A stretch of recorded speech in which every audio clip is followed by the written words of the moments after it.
Hi, Ben. Hi, Santo.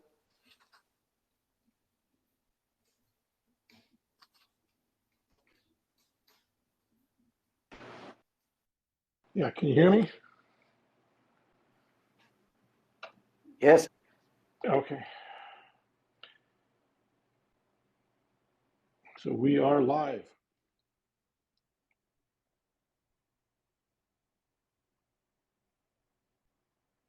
Can you play your music like you did last time? Yeah, that's pretty cool. Sorry, brother, I can't this time. Let me try.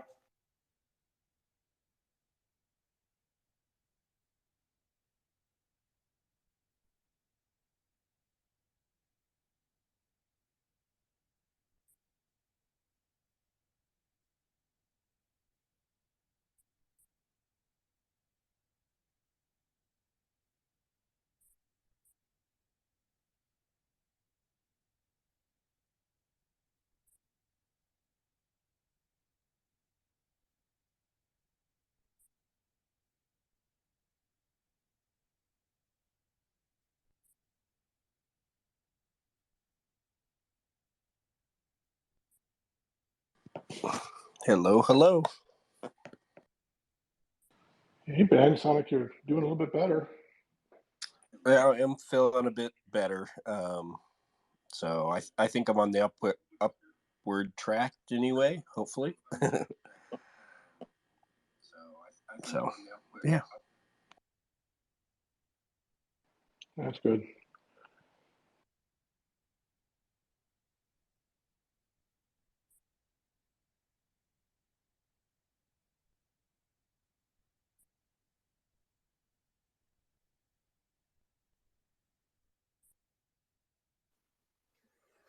Yeah, I tried Santo, but I'm just on mobile at the moment, so I can't really do the elevator thing.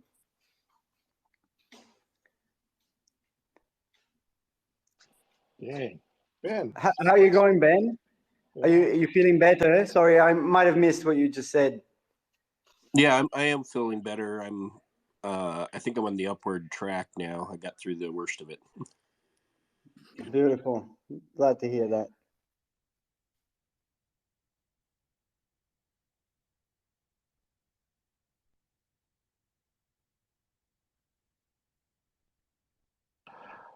Well, what Steph did last time, Ben, is just played some music into your phone. You got anything near you? I could turn on my car music, I guess. Probably bring something up. Sure. Hold on.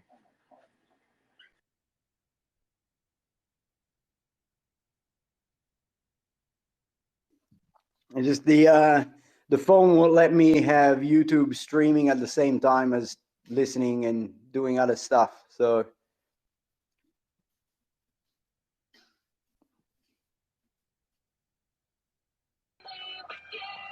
Can you guys hear that?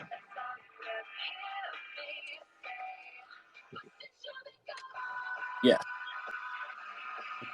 good stuff, Santo.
So unfortunately, I got to be driving, so I hope we don't lose you guys. But anyway, that's why you're a co-host.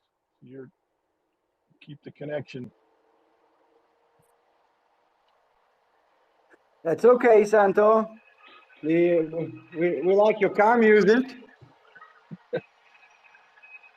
That's actually my wife's. Where are you driving off to? Oh, I gotta go into the city and I gotta get to the bank. Uh-oh. Anyway, You it's only didn't have like any shares in FTX, did you? actually, I've always done that. I did the Luna Seed thing too. I bought when I wait for it to crash all the way to the bottom, and then I go down and I fish with the bottom feeders. And, not with a lot of money, a couple $100, but so All right. I did the same thing.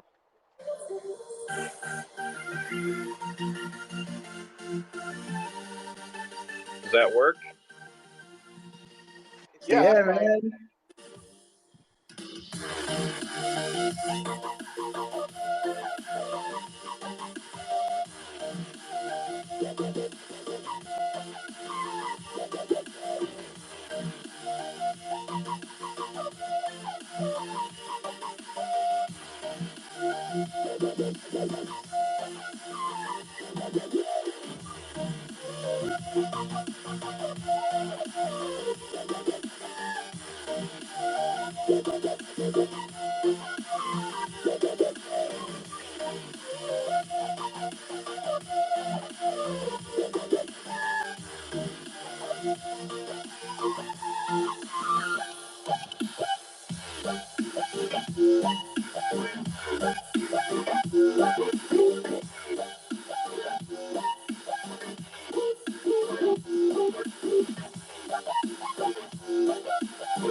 We should keep the discussion going on that.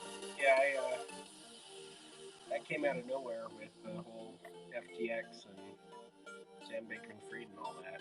I did not see that coming. We can't really hear you at this time, Ben, over the music. All right, I'll turn it down just slightly. Is that better? Maybe I'll bring Yeah. Yeah, better. Yeah, that's better. Might have been too high. My followers, they don't. I don't know. They're never on time. So It's all good. Like there's another space going, and there's a bunch of people that are in it at the moment. I think Jim, Lee, everybody's in there. Yeah, I did see that. Yeah, I was having a look at the latest that came out on CoinDesk about how SBF is he's trying to apologize about what's going on, and he's trying to make it sound like he will reward, like he will make whole investors or sort of customers before he makes whole investors. My God. I don't know. We probably shouldn't bring it up in this space, but that's a whole topic for next week, Santo. Like yeah. Well, you're a how little bit. the negative news just keep on hitting the crypto space so hard, and the positive ones never fucking do. It's unbelievable. I got a document from a friend that works in equity in Switzerland. Yeah. And one of his friends, one of his colleagues, I guess, went to a specialized seminar where people were sort of inducted into crypto trading, how to create ETFs around crypto and blah, blah, blah. And they came out with a 48-page document which has Cardano mentioned once. At the very beginning, there's a list of the top by market capital. Cardano is obviously in there.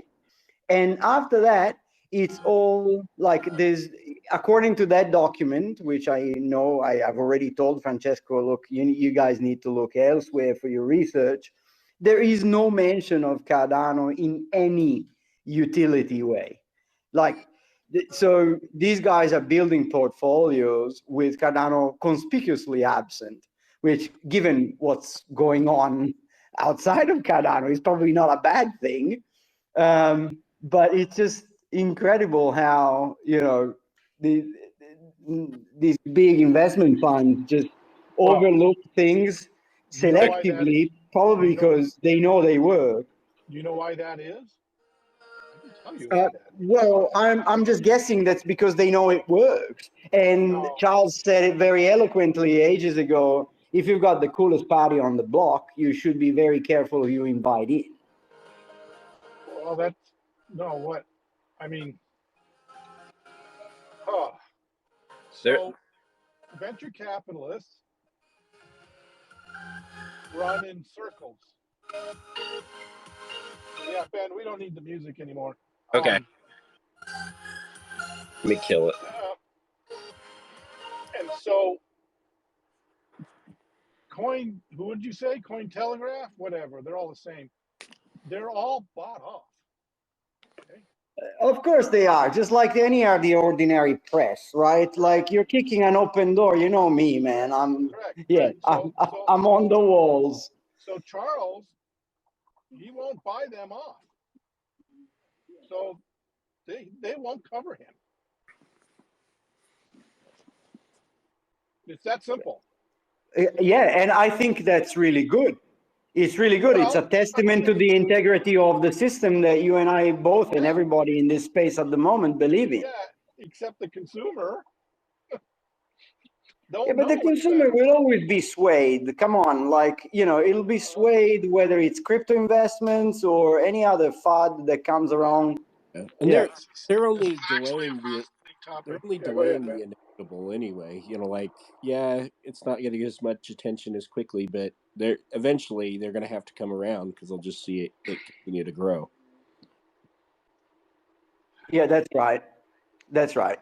Yeah, cockroaches will survive the bomb.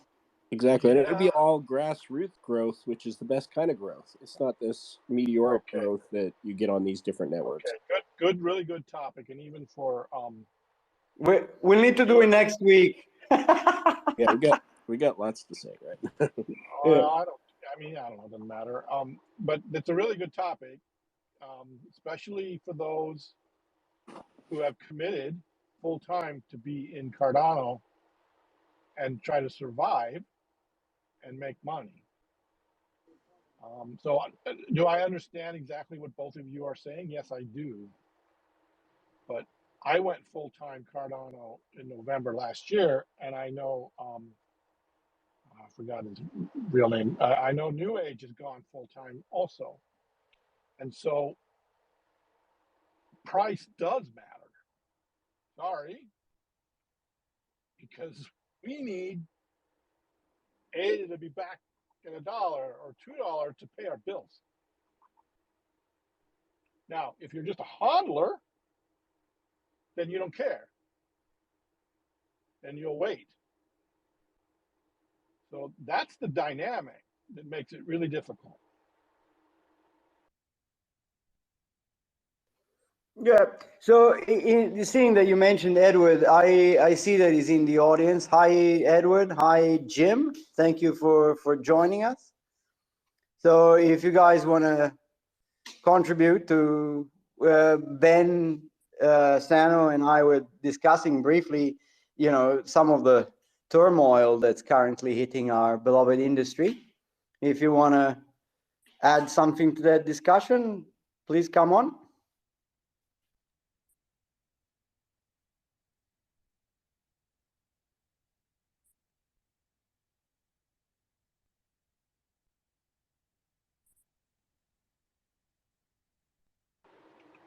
So being a co-host, Steph, means you can also bring people up and invite Yeah, them, kind of stuff. I've added Jim. I think I'm trying to learn the ropes here, Santo.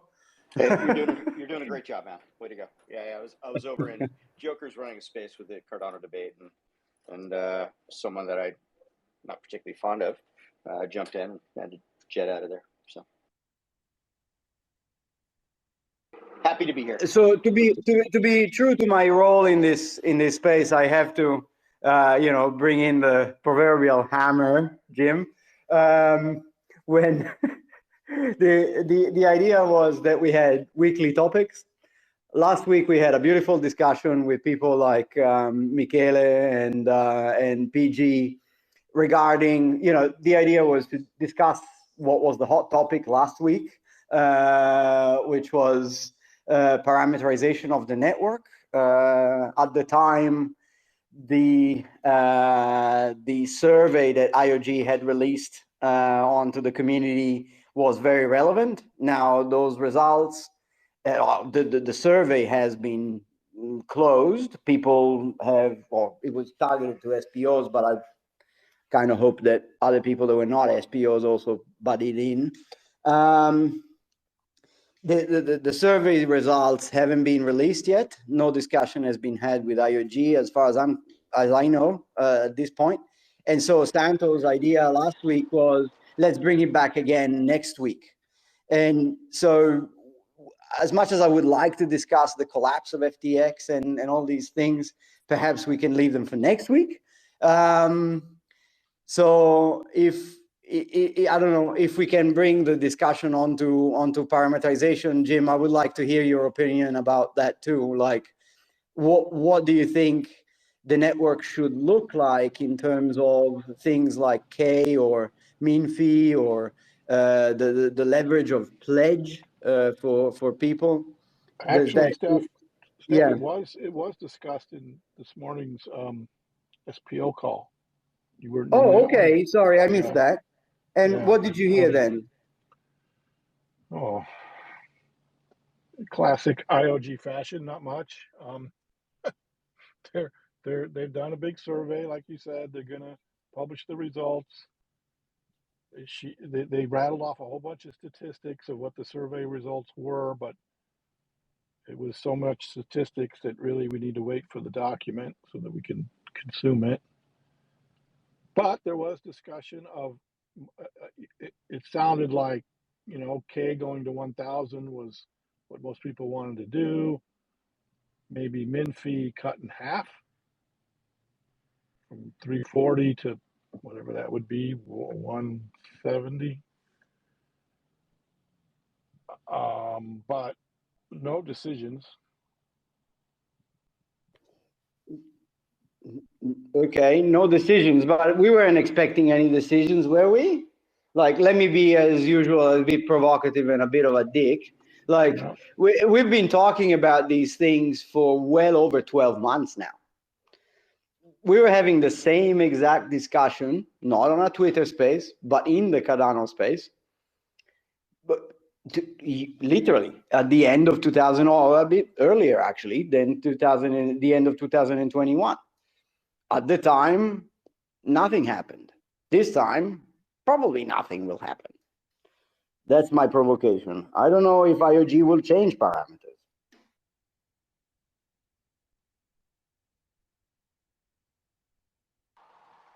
Yeah, well, I don't know. We got two between Ben and Jim. What do you guys view it from a end user perspective? I mean, I can give it to you from a a stake pool perspective, but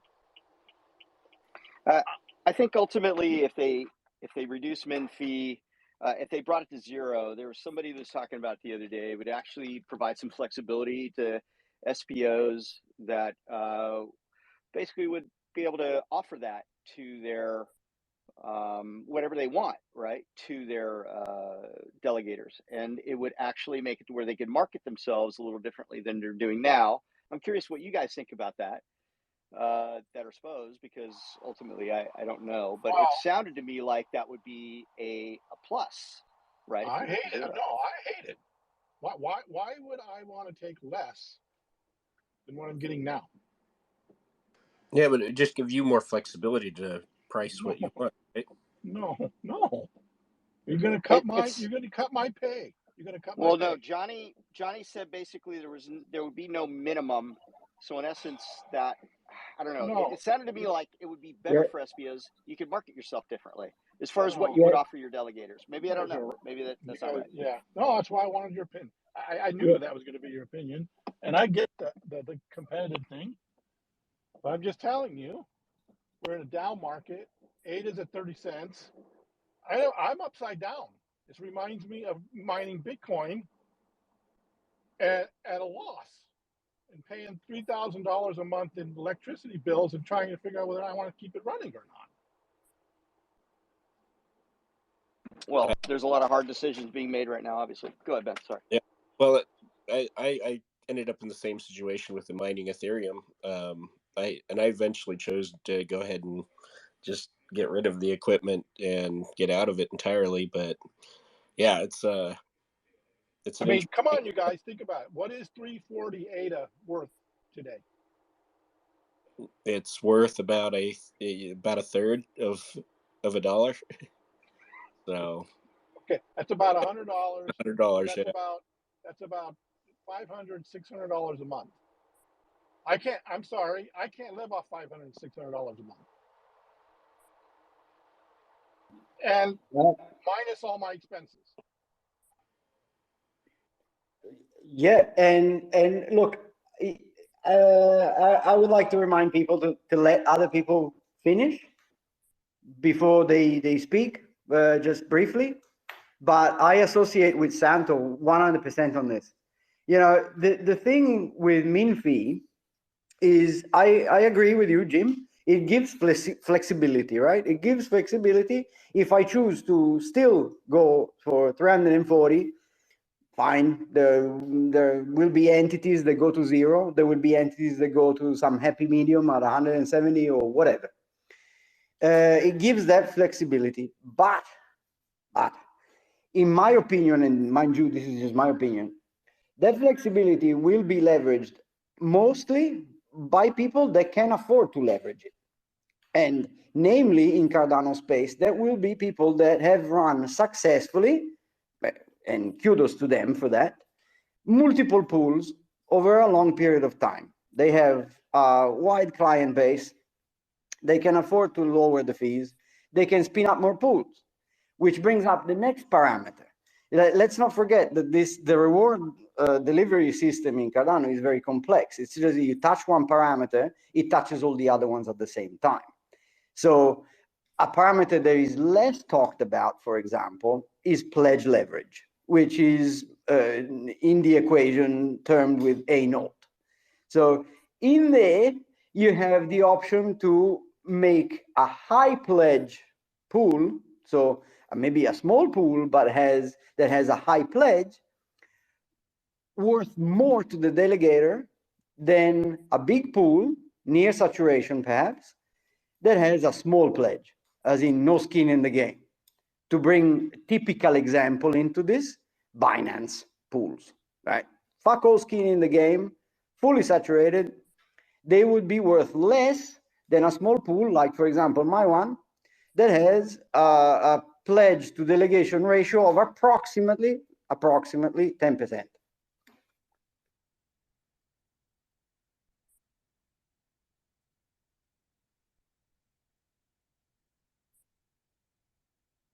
Well, in the end, I barely understand the whole idea surrounding what it is with the minimum and the pledge or ante and all that other stuff, because I don't dive deep into it because I'm not an SPO. But the way I look at it is, what would piss off, whatever parameter change happens, what would piss off the MPOs the most? That's where I would shoot for, if I were somebody trying to change parameters. Yeah, I don't know that the goal is to piss off people, right? The goal is, I think, to make the distribution of stake a little bit more equitable, right? In a sense. And what you said at the beginning of your sentence there, Jim, worries me a little bit, because to me that is the gap that needs to be filled, right? You are in the Cardano space. I've known you for almost a year now. You are in the Cardano space. You are an investor. You're interested. You use the system. You go to dexes, you use dapps and everything. So your opinion and your understanding of these topics matters more, I would argue, than mine, right? I'm just a software runner. I give a platform to people for them to delegate their stake, but the true Cardano heart lies in the delegator's hands. So these things clearly need to be better communicated to the community, to the delegators, to the ADA holders. I would agree with you there, and I totally agree with the sentiment that you just expressed. One thing I've found is that, and I became a little bit jaded by it, is that I've ran a business for 20 years, and it's vending, and there's like 50,000 people wanting to do vending because they think it's easy. So it's highly competitive, and there's a bunch of big guys that are out there that suck up all the big accounts and all this different stuff, right? And government accounts and things like that, and it's very difficult to get in, and at the same time, I've found my way to get a niche and do pretty good for myself, right? But you have to be motivated in order to do that. And what I found is not most SPOs, either they feel like it's a hobby and they're just doing it. The sentiment is for them, when I ask them like, hey, don't you like running your business? You want to grow it? It's like, yeah, but I really just like running a node and being a part of decentralization. I'm like, okay, that's you. So they're not interested in growing their delegators, the delegated data, all those things that matter, so that you can start minting blocks, because that's obviously the goal. And then from there, I just decided, you know what, I'm not going to really focus on that as much, because I feel like it's going to take care of itself anyway. And the argument surrounding all these minimum, it's been going on, like you said, for a long time, and it's like that argument is like, which came first, the chicken or the egg? You know what? I'm tired of arguing about it, talking about it. Let's let those who are willing to go for it take over the market, I guess. I don't know how else to put it. It's kill or be killed. Well, let me reset it a little bit. Same topic, but what is broken today?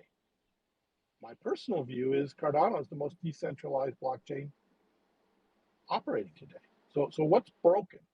Now, we get a little irritated when Binance and Coinbase comes in and sets up a bunch of pools, but hey, we need validators. So why are, so I'm not taking one side or the other. I'm a small pool, okay? But why are we against big pools? That, like, I don't feel against big pools. I do. I mean, I personally am making a decision to support smaller pools that have a single stake pool, but that's a choice. I mean, I get to make that, and anybody that stakes gets to make that choice. And if they want to support smaller pools, then they can. And I'm completely fine with that. Like, I think that's the way it's supposed to work. Yeah, that's Ouroboros. And my personal opinion is IOG has done the research, and you do want it to be spread out around. I personally don't have any problem with somebody being really good with YouTube and getting a bunch of delegators. That's the game. That's the game.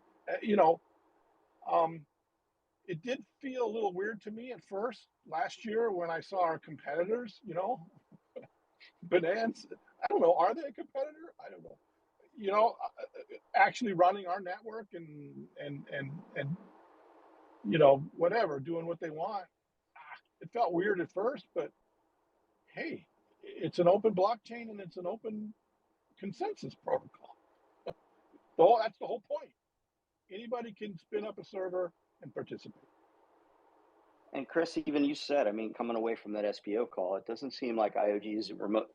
Maybe they're concerned a little bit about it, but I think it's almost to the point where, like, okay, we hear you, stop whining about it. We're going to give you a little something, something. But ultimately, they're not super concerned with it, which means that they either know something we don't, or it what what SPOs are bringing up is basically just, sour grapes. That may be, Jim. You might. I think you could turn that on its head a little bit and go, oh, IOG at the moment have got a bigger fish to fry. Bigger fish to fry in the sense that we're looking at the era of Voltaire coming very soon. Governance has been a bitch to deal with, even on a distributed network, which, as Santos said, is the most decentralized at the moment, the one that has suffered the least from some of the latest turmoil in the crypto space. So I think we should all be proud of that. We should all be proud of the fact that Cardano is working, and it's working in certain ways as intended. There are tweaks to be made, right? So there have been some issues with Catalyst. There are some internal issues with MPO versus SPO and all this stuff. But in the end of the day, the system works, right? Whether the market reflects that or not is a completely different story. But it's important to remember that we have a duty to discuss things internally as Cardano people, and bring what isn't, if there are bits that are unclear, bring them to be clear, right? To clarify certain things. I don't think personally that SPOs, single pool operators, are whinging about parameters. But there is one that, to me, and not just to me, like there are people that are much smarter than I am that have already said, for example, the K parameter is set incorrectly at the moment. So let's take the number of stake pools that are currently operating on Cardano according to third-party data and IOG marketing that use these data to show the decentralization factor of the network. There's over 3,000 pools according to those data. Only a third of that, so 1,000 pools, are active on the network, which means that they have minted at least one block. Now, K is set currently at 500. In my opinion, it should be set at 1,000 because there are 1,000 pools, and K reflects the ideal number of pools. So that also reflects the level of ADA that you have to have in your pool to be called a saturated pool, and thereby have the rewards to your delegators start dropping. This isn't just me talking. Last week, PG talked about this. The guy builds ASICs and codes for AI cross-blockchain stuff, things that I barely can start to comprehend. So if a parameterization has to be thought about again, now is the time. We have the number of pools to justify K to 1,000. Maybe it can be done in steps. Maybe that can do something for the network. Maybe it won't. But that's something to discuss, in my opinion, at community level.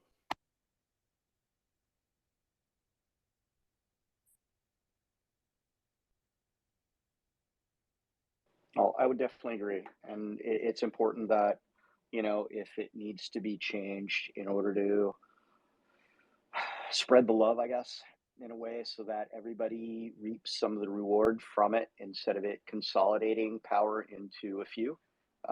Whatever it is that needs to happen in order to make that, to keep that, the way it is, basically keep us decentralized. That's what they should do.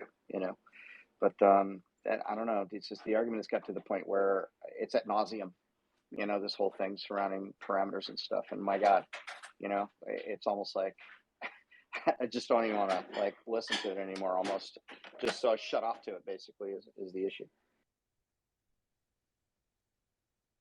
Hi, Santo. I just had a quick question. I just wanted to ask this. Is there a cost to like propagation among the network to increasing like the number of nodes? So like for instance, like a 10,000 K, would that like make it more difficult to propagate? I'm not sure how that all works. Well, yeah, I'd have to talk advanced math with you. So there's 3 variables in the Ouroboros equation, and they all work in tandem. I'm trying to not talk too much advanced math, okay? Because if you go look at it, it's very, very advanced math. But basically, K is like a target. The system tries to target 500 pools right now. And that's why you're seeing the smaller pools complain, because the system is actually targeting 500, not 3,000. So I'm not sure that answered your question. I mean, if we set it to 10,000, I don't know, like Steph was saying, are there 10,000 people that want to run a pool? Oh, maybe.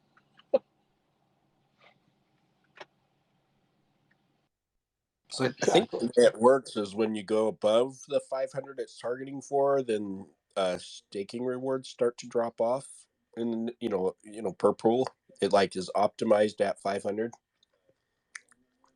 Is the way I understand it anyway. Yeah, no, there's a question. That's why I called it a target, right? Yeah. So if you go to, yeah, it's tries to evenly distribute.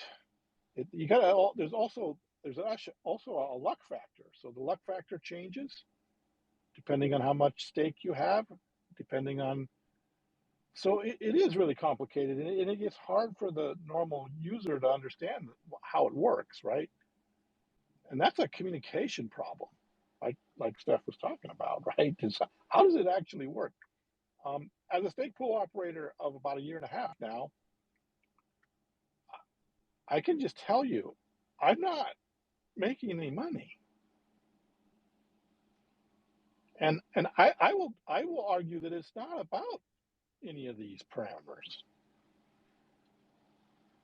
To be a successful stake operator, you have to know how to do marketing.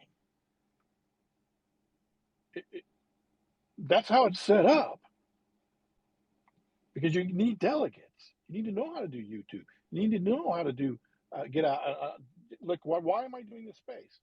I'm doing this space because I need to get confidence from my stakers and my delegators that I know what I'm doing. And so if you can't do that part, if you're not comfortable getting up on stage and making a pitch for who you are, you're not going to get delegates. And so the way I look at it is I have a lot of marketing costs, both my time and my skill set. And it's hard. I hear, I'm quite a bit older than most of the people here.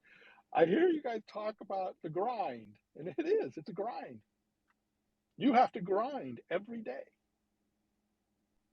to get your butt out in front of the customer, just like you do, Jim, in the vending world. You have to grind. There's no way, you can't get around that. That's how Ouroboros works. Now, if they want to change that and just say, yeah, we're going to pay every staker, whatever, $2,000 a month to run a node, well, okay, that's different. But that's not how it works right now. Yeah, that's silly. Right, I mean, you might as well be Board of Equalization or something.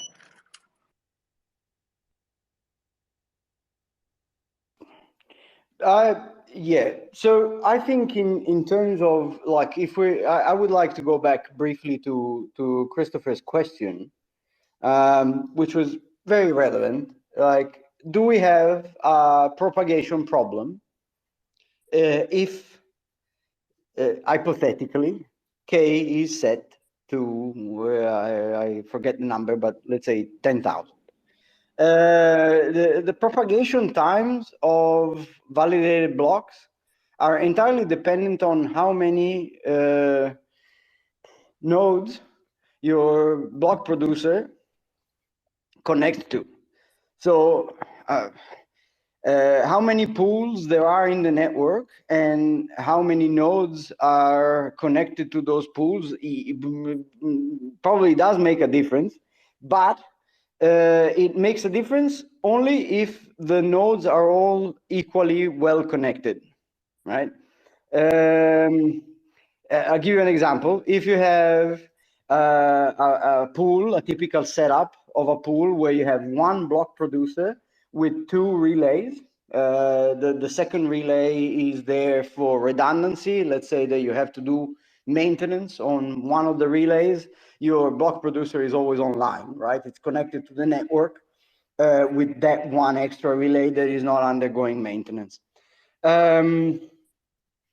If the number of stake pools increases, it shouldn't really matter to that one block producer. It will still be connected to those relays. However, how many relays those relays are connected to does matter to your propagation times. And of late, there have been a lot, like if we're talking propagation times, there have been a lot of height battles and slot battles that have been resolved with parameters that are different from the propagation time of the block that was minted. So it's a yes and no situation. The more nodes there are, the more nodes need to come to consensus, you know, not simultaneously, but within a reasonable time frame. You also have to think of the fact that if there are 1,000 pools at the moment making blocks, maybe not very frequently, many of them, but they are making blocks, then the amount of stake that is on the network right now, according to the parameterization of the network right now, is not equally distributed. So you have a situation where the ideal, what Santo was saying before, the ideal, what the network is aiming for is 500 fully saturated pools.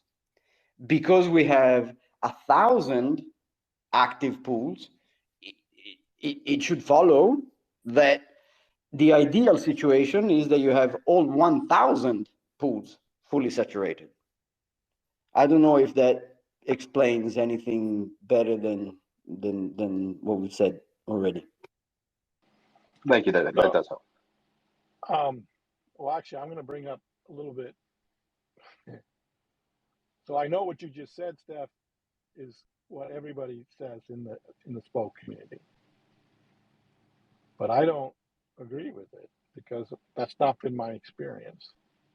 I've been running for a year and a half. I have never been in any battles. I've never had any forks.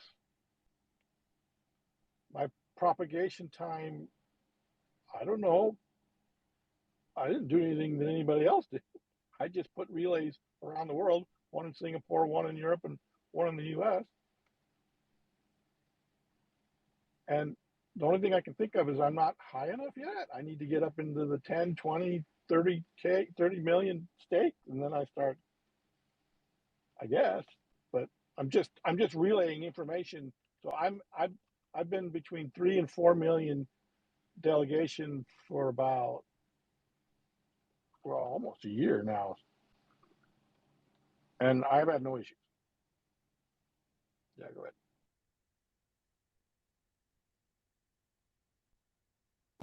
Yeah, but propagation times have got nothing to do with how much stake you've got, right? Yeah, that's what I'm bringing up. But that's right.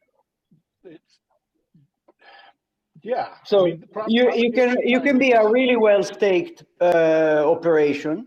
Let me bring one example up. eToro. Okay, I will not give my personal opinion on eToro right now because it's not appropriate. But their pools run like dog shit. Okay, they are slow, and that doesn't matter. They are fully saturated. It doesn't matter because it doesn't matter. The propagation time has nothing to do with the amount of stake that you have delegated. Nothing to do. It's only got to do with how you run your stake pool and how well connected your stake pool is to the rest of the network. And what I was saying before, Santo, is also a little bit decoupled from this. The current slot height battles that we see used to be, before Vasil's hard fork, moderated mostly by the quickness of your pool, right? A lot of people in the stake pool operation space had issues with time synchronization. And that led to slot battles being won or lost with just the slot time, right? But that's no longer happening these days because with Basil's hard fork, you have two different things coming in. And the most important one being your VRF key being assigned that slot to mint a block into before the other. So slot battles are not an issue, right? I've been through several, and some of them I've lost and some of them I've won. They're not a problem for the network. They have got nothing to do with parameterization of the network. They just happen.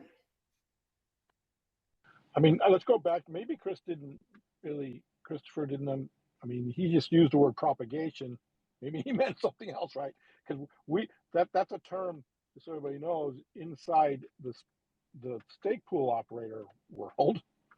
Propagation is measured in milliseconds, and it has to do with, like, how well your systems talk to each other. Now, maybe he just meant something different, right? Which propagation is a kind of a generic term, right? Maybe he just meant, Well, yeah. I'm sorry, Santa. To clarify, I was just saying. So, if the goal of the network with the current parameters is to, let's say, I can't remember if it's 98% within so many milliseconds. I can't remember what the time is. If you increase K, is there a cost to that time value? It seems like there is.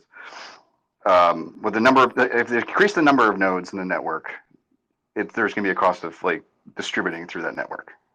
That's what I meant.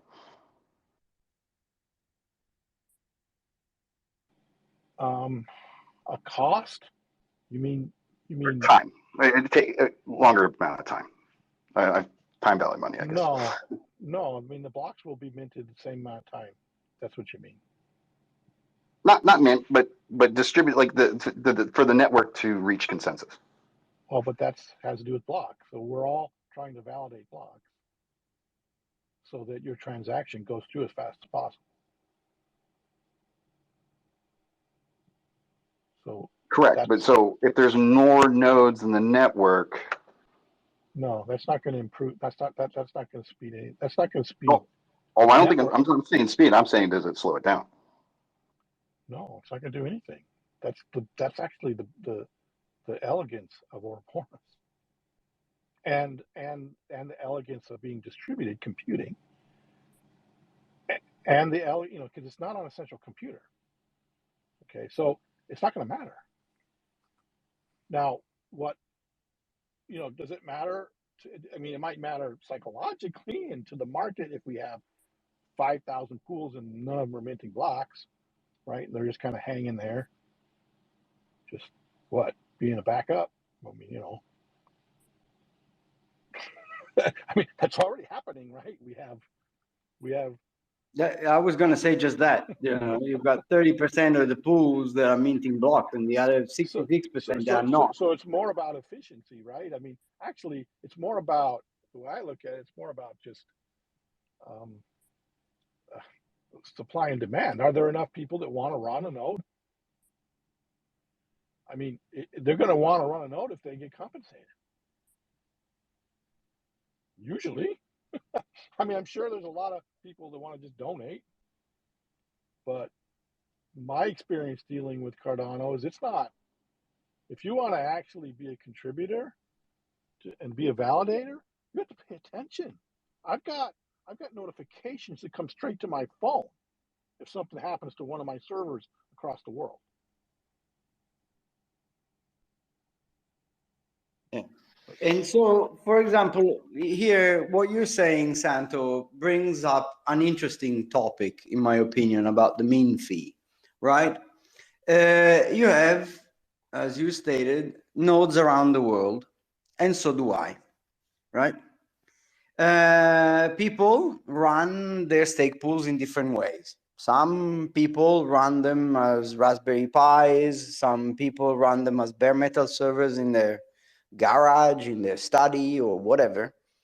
I, like you, I imagine from what you're saying, decided to run my stake pool in the cloud, which, given my life circumstances of recent, has been a blessing, because otherwise I would have had to shut down my stake pool operation entirely. Unlike people who own their own servers, people who choose to run their pool in the cloud, whether it be cloud as Google Cloud or digital drops, doesn't really matter, incur costs monthly. We're seeing this as freeloaders, all right? We have DB-Sync costs that are through the roof, and those costs are in US dollars or euros or Swiss francs or whatever. They're not in ADA. So they need to be reconciled, which goes back to what you were saying earlier about the 340 min fee being something that you can't live off of. But I would like to add to that, as a provocation a little bit, we can't pay the server costs off of. Yeah, I think if we're going to stay on the spirit of communication and educating the community, this is a really, really good discussion to have. I wish we had more people in the room, you know, so that you understand what it's like to be a validator on the network. And then there's that whole, I get into this argument all the time, or discussion, right? Cloud or bare metal. Well, okay. 30 years experience in IT, very large enterprise data systems my whole life, okay? There's a reason the whole world is running their servers, their normal servers. There's a reason everything's in the cloud. It's because it's more efficient. It's more efficient. It's more reliable. You've got economies of scale. And I know everybody argues, oh, well, what happens if AWS shuts it down? What happens if, you know, centralized? Oh, what happened? Well, you just moved to another data center. There's hundreds of thousands of them now. I could set up my own data center around the corner, and I'll host a bunch of pool operators in it if they want. The point is that it's you know, so like I just went through a hurricane, same thing like you, Steph. Well, shit, man, I lost power for 7 days. Well, if I'm running bare metal now, what do? Pick up my computers and go across state or something? Yes, fuck, man. Like I had my very capable computer in a fucking shipping container for 6 months. So like if that had been running the pool, it would have to be shut down. Yeah. I would like to. Jim has got his hand up. Jim. You're talking a little bit about eToro and how maybe they're not really managing their pools properly. Are there performance metrics that IOG has in order for a pool to qualify to be able to be on the network? No, it doesn't matter to them. Period. They're going the cheap route. Okay, so think about any type of business. You can go cheap and just market like crazy. You get a bunch of customers, maybe deal with the customer service, okay, or you can sell your product for expensive, do really good customer service, and still get customers. It's just two business models. Well, no, what I'm saying is that it seems as though eToro, even though saturated, should be minting blocks. They're doing a disservice to their delegators simply because they're not managing. They don't the pool care. properly. They don't care. They're putting more money into marketing and less money into operations. That's all. And Jude, I would like to clarify what I said. eToro. So, for example, let's take eToro, right? eToro has a number of pools that they're running. They're running them for eToro customers. I don't know that you're an eToro customer, but if you are, you would know that if you buy Cardano or any other token on eToro, you can't take it out of the eToro system, right? It's a withdrawal system that works with eToro run wallets. So let's say that you bought your ADA on another exchange that is not eToro, and you choose to move it to your own custodial wallet, then that works for you because you didn't buy it from eToro. If you bought it from eToro, I know several people that have this problem, so they can't really get it out. They can send it to an eToro custodial wallet, and they can subscribe to the conditions and terms of set by eToro of how to stake it. Usually that comes with a penalty in terms of how much ADA, in the case of Cardano, you can stake. So you're not getting your full rewards. Let's say that you own, I don't know, say 1,000 ADA, you can stake it all. If you own 10,000, you can only stake X amount, right? So they offer, miraculous fees like 20% of your investment return by blah, blah, blah, blah, blah. But there are limitations to how much you can stake and how long for. And also, they add a layer of lockability of your investment, which Cardano doesn't have natively. You know, we think of other networks like Ethereum or other ones where you have to lock your tokens in order to stake them. In Cardano, we don't have that natively. So centralized exchanges that operate on the Cardano network have no vested interest in Cardano's health.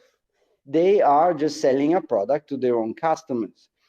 In many instances, limiting their customers' return of investment.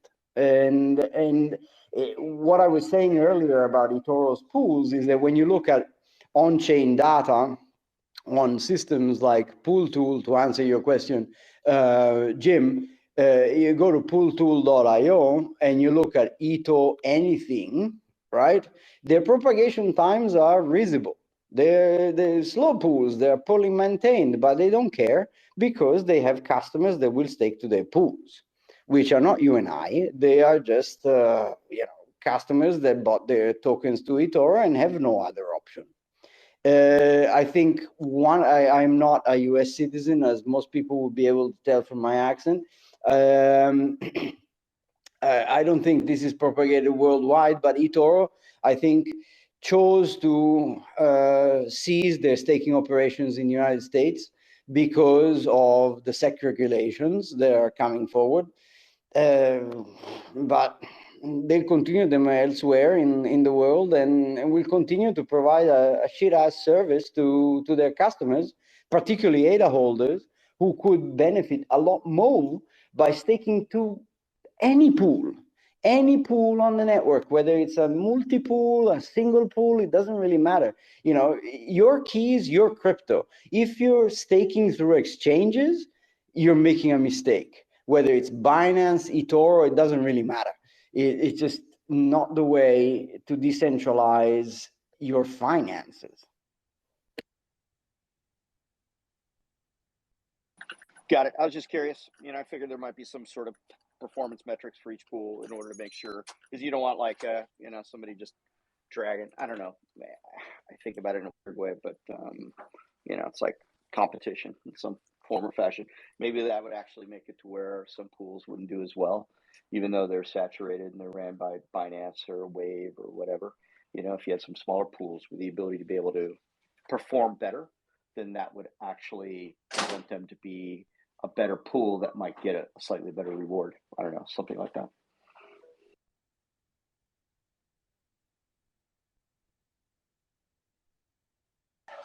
Yeah, go ahead, Christopher.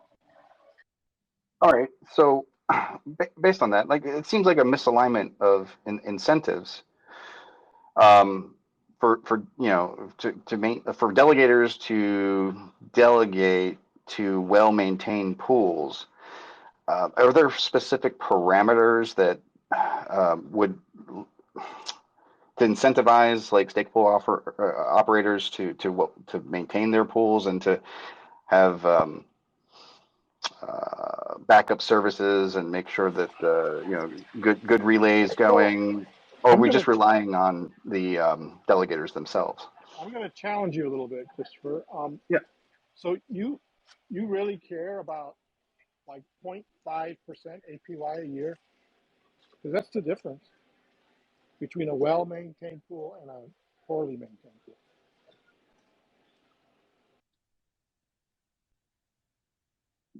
Okay. I mean, to me, I'm with you. So like, yes, I mean, it's important to me. I mean, I don't mind paying that to make sure that I'm like delegating to a node or to a stake pool that's a good actor on the network. So that's important to me, but I can see how it's not important to the majority of other people, and to me, that's a problem. Well, yeah, it goes back to why I think it's more important for a stake pool operator to be engaged, to be talking to their customers, to be building up a reputation, because that matters more than the APY. I'm going deeper than that. I think it has to be important for delegators too, and I'm not sure how to get that message out. Well, I actually like where he's going with this as far as that goes. You know, it's more of it would almost be in essence a social or peer pressure style thing. You know? I think if you're an investor, yeah.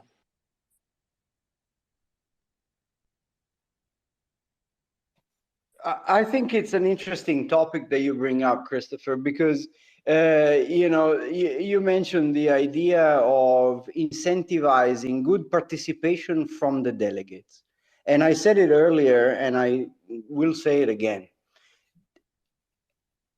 People who delegate their stake, whether it's to an MPO, exchange-run stake pool, or an SPO, are Cardano, right? We provide the platform as stake pool operators. You guys are the network. Given the consensus protocol that we have, we must recognize that role. I don't like to think of delegators that delegate their stake to my stake pool as customers. I like to think of them as partners, people that are actually more the network than I am, right? And so is there a way to make these people more informed about their choices? And that's where Santos ideas come in right now, the stuff that I've been saying about how do you differentiate a stake pool from another. Unfortunately, the marketing and the YouTubing and the tweeting and the spacing, they make a difference, perhaps in an imbalanced way, but we're not here to whinge. What we're trying here to do here is to discuss how parameter changes, potential or otherwise, matter to the people that make up the network, which are not the stake pool operators. They are the delegators of Cardano, right? So how do these things matter to you, right? And if the problem is that they're not communicated enough, that's what we're here for. That's what we're trying to do right now. Talk about parameter changes. How can they influence your delegation choices? How can they influence the future of the network that we all love and believe in?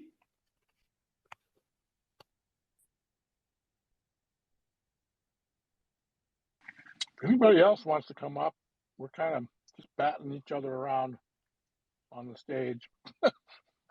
Could use some more people with different opinions.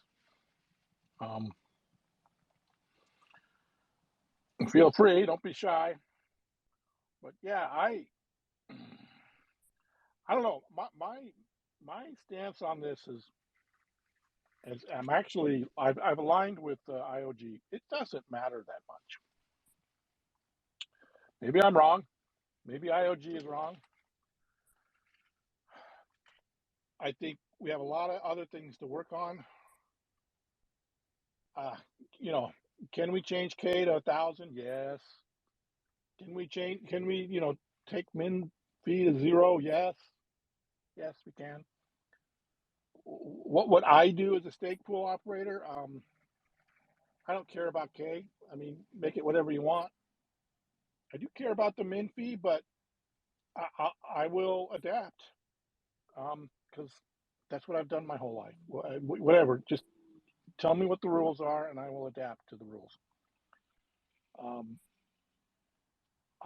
I have already made the decision, really last year, that I'm not going to be successful just running a pool. That's why you see me involved in freeloaders. That's why you see my new testnet coins project. That's what if you're going to contribute. I think that's what delegators are going to look at. They're not necessarily going to look at their rewards because it's not going to change that much from pool to pool, in my opinion. They're going to look at who are you in the community. And I think that's why a lot of people stake to the YouTubers, because they're educating. Like I think of Peter Bowie. He does a great job every day just educating everybody with his channel. So he gains loyalty from that. I think that matters more. I'd be really interested to hear more delegates on that. I that's just my instinct from being here for a while, that matters more than anything else.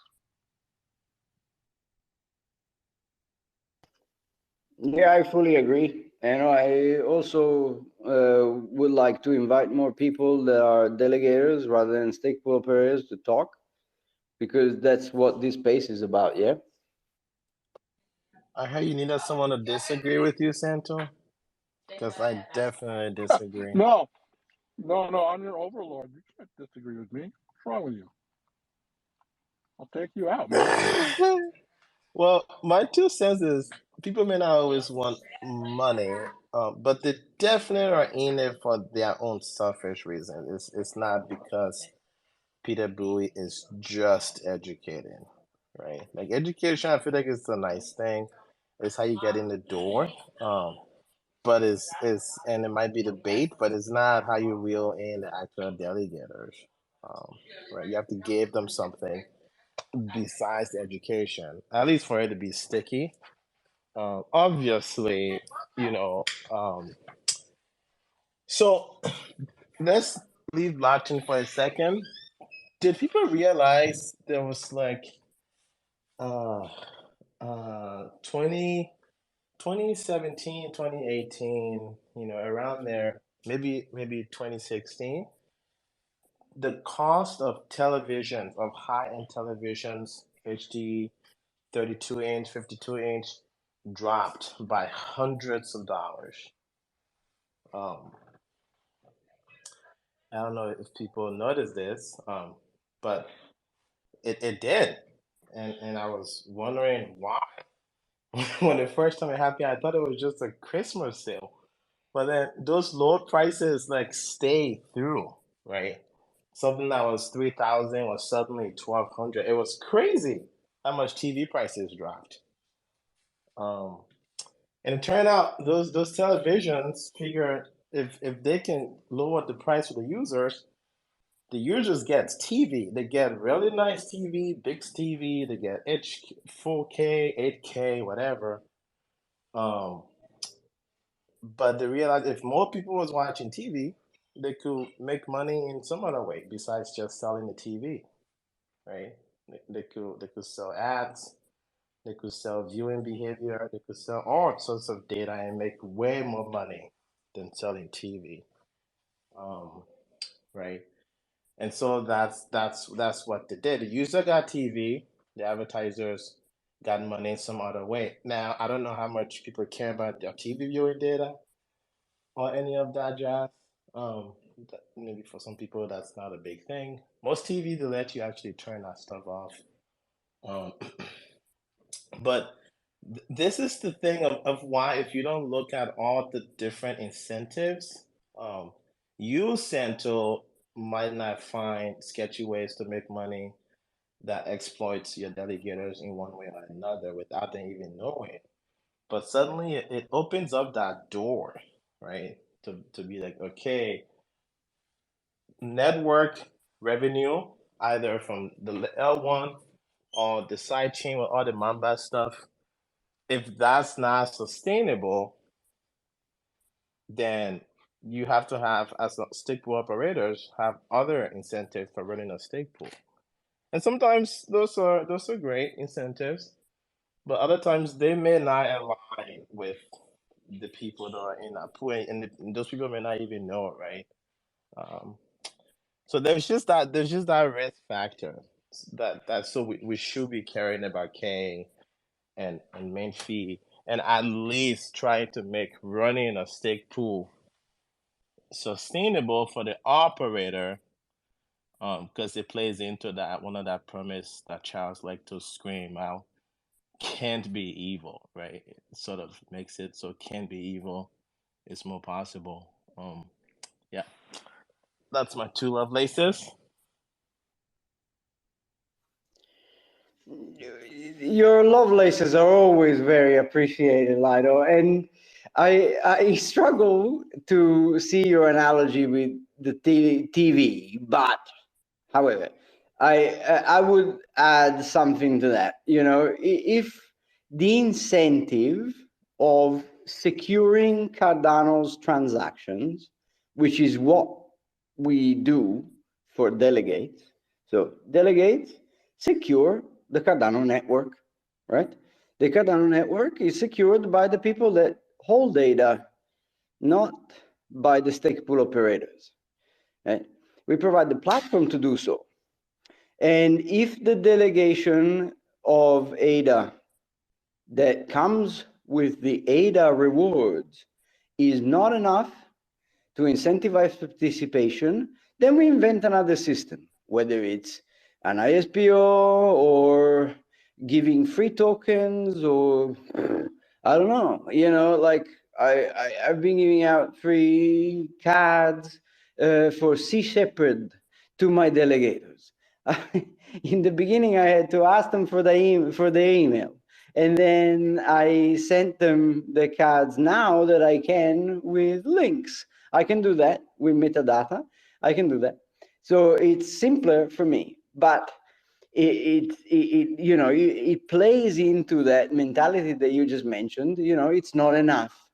It's not enough. You have to give them more. You have to give people more incentive to participate into the network. And yet, sometimes, in fact, in my opinion, more often than not, you fail to give that incentive of participation.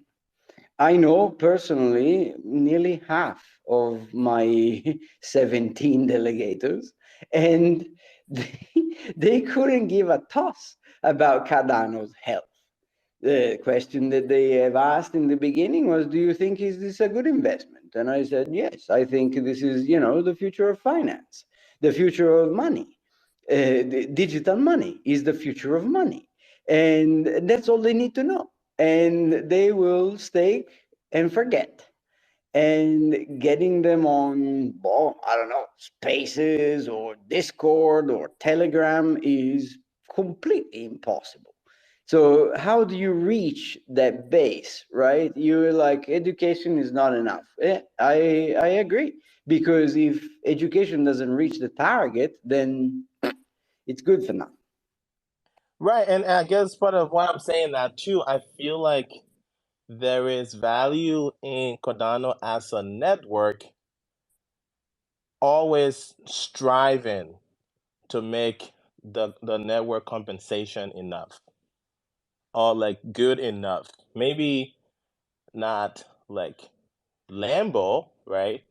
But like that is enough incentive for people to keep doing, to keep acting on the network and not looking outside the network. The analogy with the TV thing, right?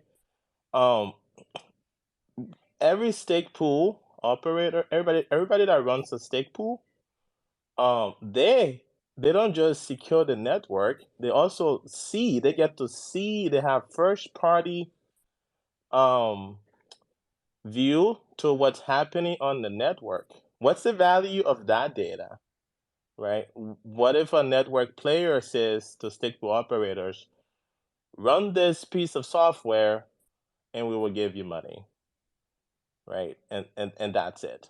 You don't have to do anything else. Just run the just run this software. It's gonna collect data, and that's all you have to do, and we'll give you money, right? Is that a security risk?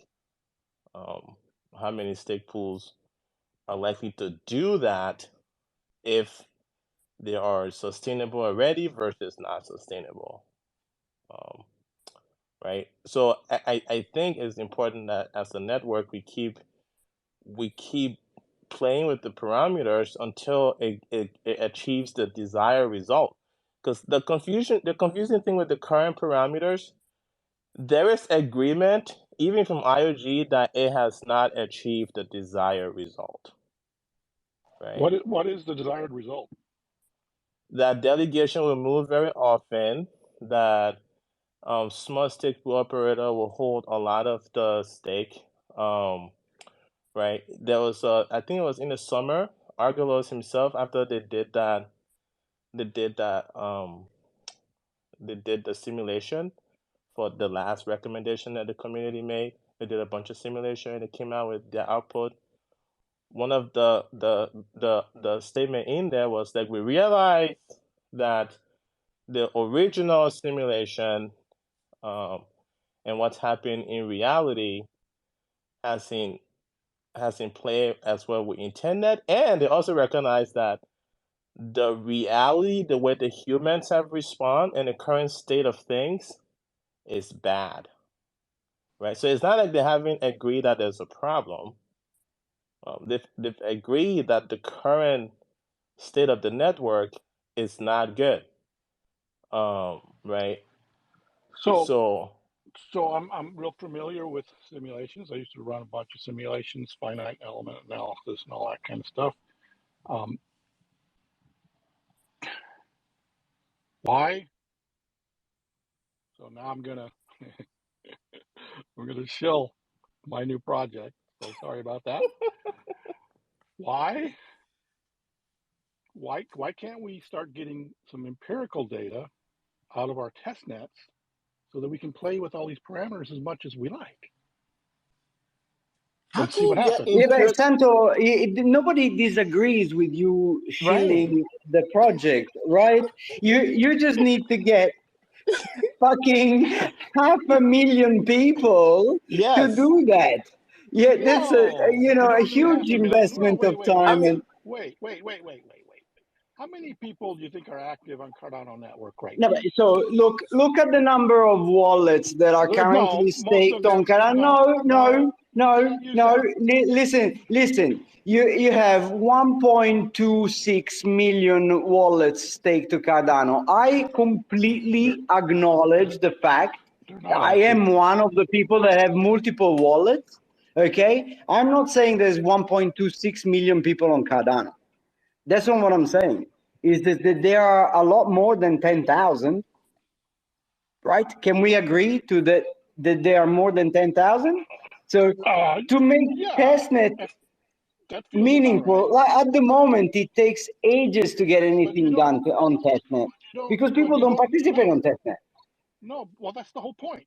But you don't need 10,000 to get a simulation, to get an empirical How many do I simulation. need? How many do I need? I say you need 10,000. I think you need more than 10,000. Yeah, to simulate a 1 million strong system, I think you need 10,000. Well, Santo, the simulation that everybody's ran before the age of AI, and even in the age of AI now, we still can do this, right? But the simulation that people have ran, they are able to, within reasonable margin, forecast behavior. They have rational actors in the simulation. It's not bullshit. No simulation that puts human as an actor has been able to correctly predict the real life thing. No, we're saying the same thing. I want real human beings. I don't want AI. No. Here's the thing, though. So to get human being, the reason why the simulation work, right, is they're able to speed up time. They're able to compress time, right? And when you simulate things, it's not in real time. We have Preview that does that now too. Five times faster. Well, I mean, time in sense of the human time, right? So the thing here, the question mark is human behavior. How do you get a lot of human? How do you incentivize them to do this? Okay. Look, I'm going to try to answer your question, and you can be combative if you want. Okay, so I used to make heart valve testing equipment. Okay, for a heart valve manufacturer in San Diego, by the way, Jim. And I designed the accelerated fatigue tester because we needed to know how many flaps could this goddamn valve work if we put it in a human body. We could not test it on human bodies because we didn't know. So what did we do? We made accelerated testing equipment. And we ran the damn things as fast as we could. But was it enough? No, of course not. You still got to go to clinical trials. You still got to go to production. You still got to get real data. But you did it with the real product and in an accelerated environment, so that you had not what the models, not what the math said. You could look at the real model and you could measure. Okay, are we getting cracks? So are we getting fatigue? This is a great field, right? Do you know what's one of the biggest problem with medicine in America? You're asking me? I haven't been in it since I was 25. It's discriminatory towards non-whites, right? Lido, I'm just talking as an engineer, okay? Well, that's what I'm saying, though. You're missing the human piece of this. Medicine in America fails for Black people, for Asian people. For the same reason I'm saying you don't have enough Black people in those testing. I don't think it's right now we have zero. I am not a U.S. gentleman. Yes. Okay, gentlemen. I am not a U.S. citizen. I honestly don't know that the lack of testing power on Cardano's network can be equated in any form of way to the lack of public health care for white, black, green, yellow. It doesn't really matter in United States. Okay, no, but Lido, I am not trying to disparage anybody here, No, no, right? no, no. Like, You go on. You're okay, making, yeah. so it cannot be equated. But I agree with you. It's a matter of lack of testing. There is a fellow in the audience who has had their hand up for quite some time, so I would like to hear them. Thank you. I honestly, when it comes to the incentives and incentivizing people, it just comes to in real life utilities. And I mean, we've been talking about that for like forever. What's the utility? What's the utility? And when people explain what their utility is and it's not something that's for you, that might not be something that you want or something that you want to do, just like using a hammer. And I've explained this many times to people. If I don't know how to use a hammer, it's not a utility. I'm not going to use the hammer because all I'm going to do is go put a bunch of holes in my wall with my hammer. So other than that, but if I was a carpenter, I can go build an entire house with my hammer. So that would be my utility, and that would be what I would look for. So when it comes to stuff like NFTs, stake pooling, getting rewards back, I'm not looking for what's the pretty picture you're going to send me, what's the token you're going to send me, what can I do with it. I'm looking for that in real life utility, and that's going to be where the mass adoption is going to come in at. Where's that in real life utility? What is it going to benefit me in the end that's going to be more and above and beyond a stupid ass picture? Okay, so in the case of your in your words, stupid ass picture, are you Well, we all happy? know that there's a lot of them that do have really good utility. I'm not putting anybody down, so please do not take my words in any offense to anybody who does, because I put off my own PFPs and stuff too. So I make stupid ass pictures as well. So yes, I do also make stupid ass pictures. So just remember, I'm not attacking anybody when I say stupid ass No, picture. no. Don't get my words wrong in any form of way. I'm not trying to get you to say what you're not saying. In your opinion, as a Cardano delegator, I imagine that you are. Do you think Oh yeah. that it's important to you to have extra things, say, that come with your ADA rewards for delegating to a stake pool, like tokens or NFTs or any other extra value added, or is the what the network is giving you enough to protect your investment and protect your belief into the network? Well, like I said, that in real life utility. If I'm going to stake with the stake pool, where's my utility going to come from with that stake pool? Are they going to show me where my network is, where my net worth is in the blockchain? Are they going to educate me on what I'm doing wrong or doing right? Are they going to help me find the next step? Are they going to educate me in that aspect? Because that would be an in real life utility that we desperately need at this present moment. Because if I get into a stake pool, that's about it. Then I start getting some tokens and I get told what I can do with those tokens. And then it goes as far as that. And then nobody's showing me NFTs, nobody's showing me blockchains. There's not really a big education. And then it's well, we're just going to point out a link here and you can go look at that. And it becomes that withdrawal in the mass adoption, because I always tell people, explain it to everybody as if they are 5 years old, because that's where the mass majority of people are. The people we're dealing with here in our community, yes, we can probably talk a little bit higher grade, but majority of the people that we're mass adopting or trying to reach out to, they're 5 year olds. Let's just face it. They got the maturity of a 5 year old, and it's not easy to break that code to them, because to them, they're like, huh? Block what? Delegate who? What? Huh?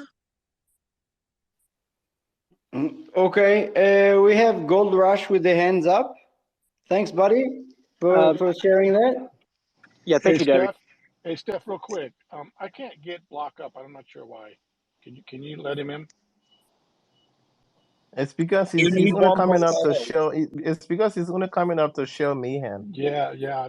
It's the new Twitter algorithm that Alone put in. No, So I it's guess automatic. the first thing I wanted to say is Santos, stop being racist, man. And then that was a joke.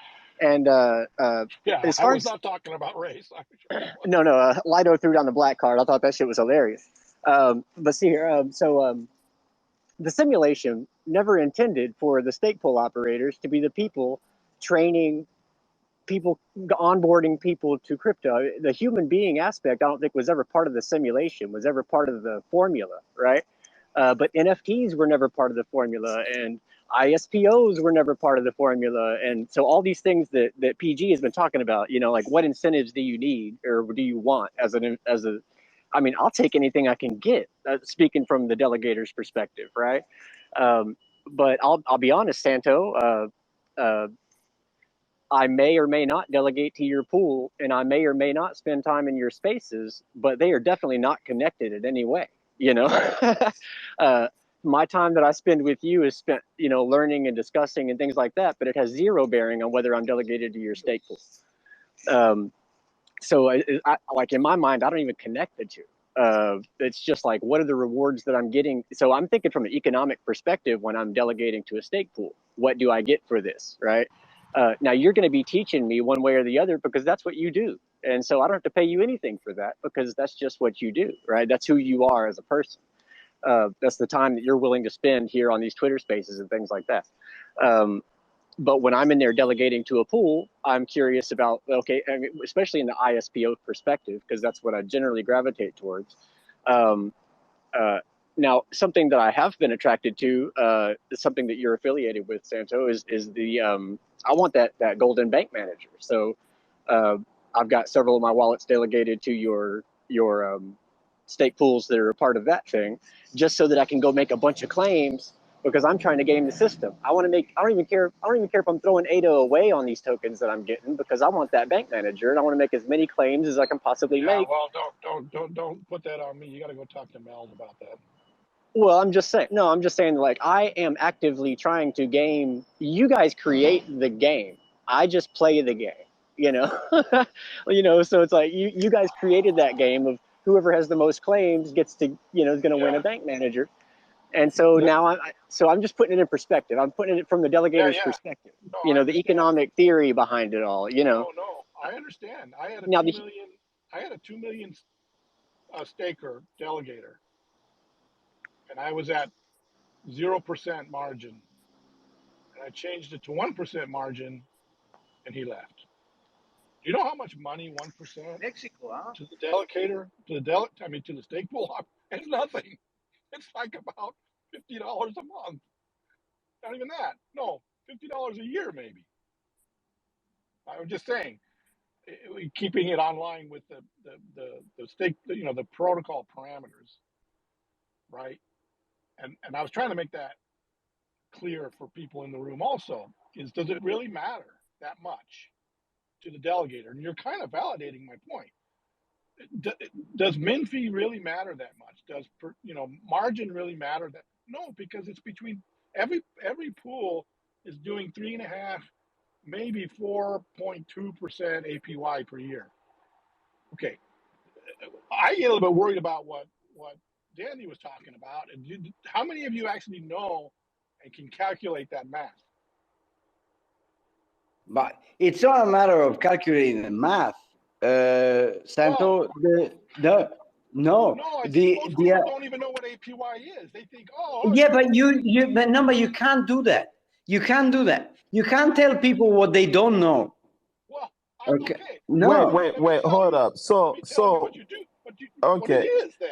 Santo, nobody looks at the whole year horizon. People look at two numbers. I The know. actual ADA that they get in your wallet every 5 days and the percent that it says in your wallet for delegating to their pool. Main fee changes both of those numbers. So it does matter.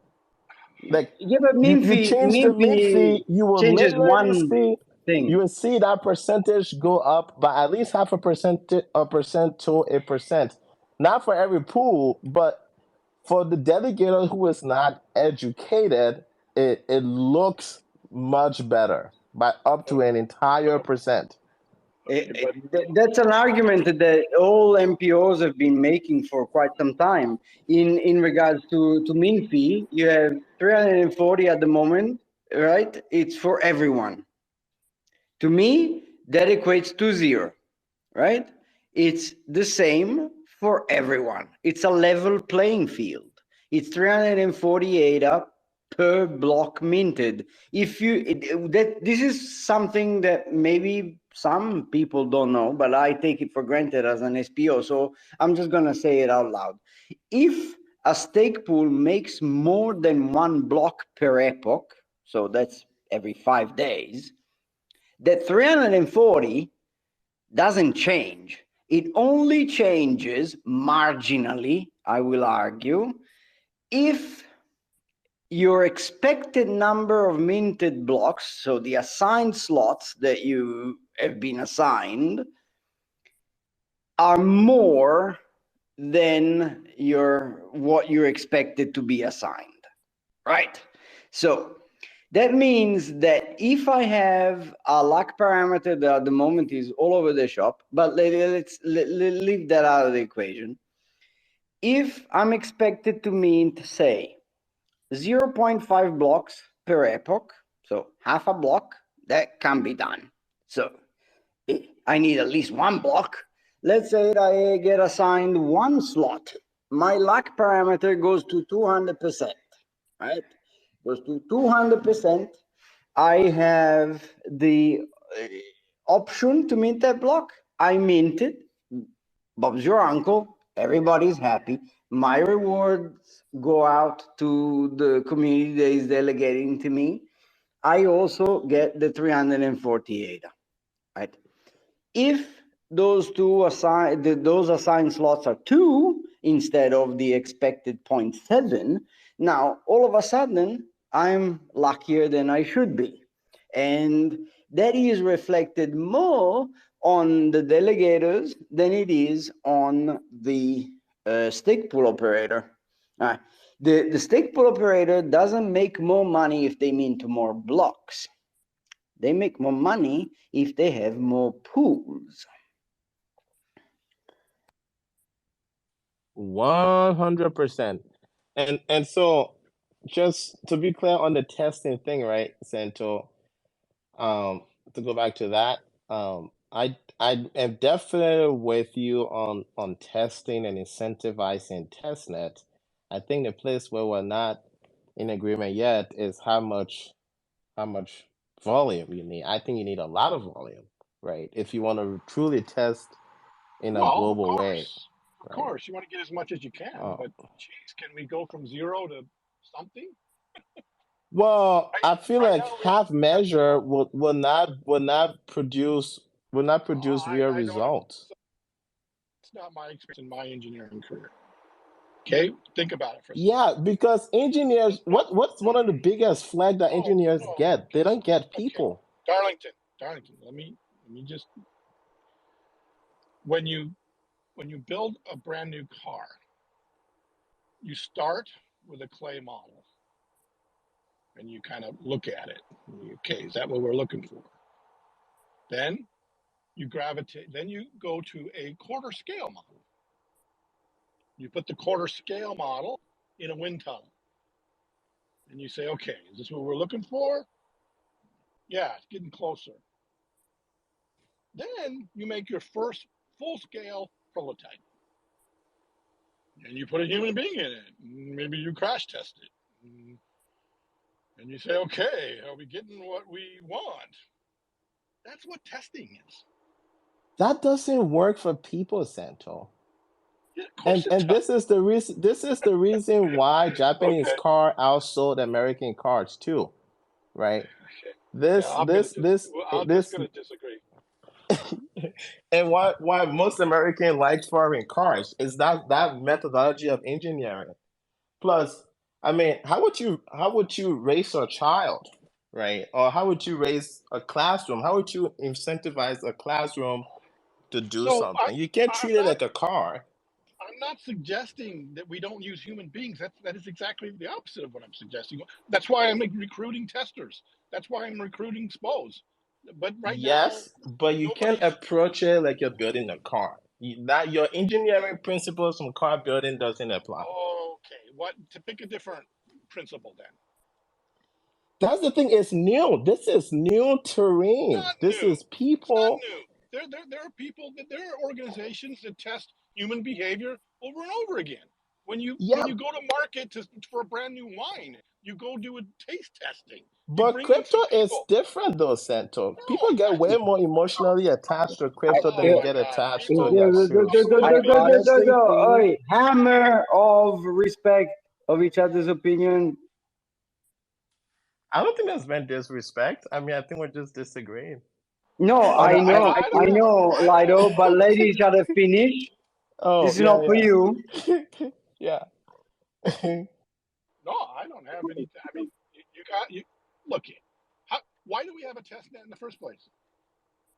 The test net is not for the user, it's for builders. Yeah, I don't agree with that. That's what I'm trying to change. Well, that's the thing. And so to have an effective change, you have to go big. I am going big.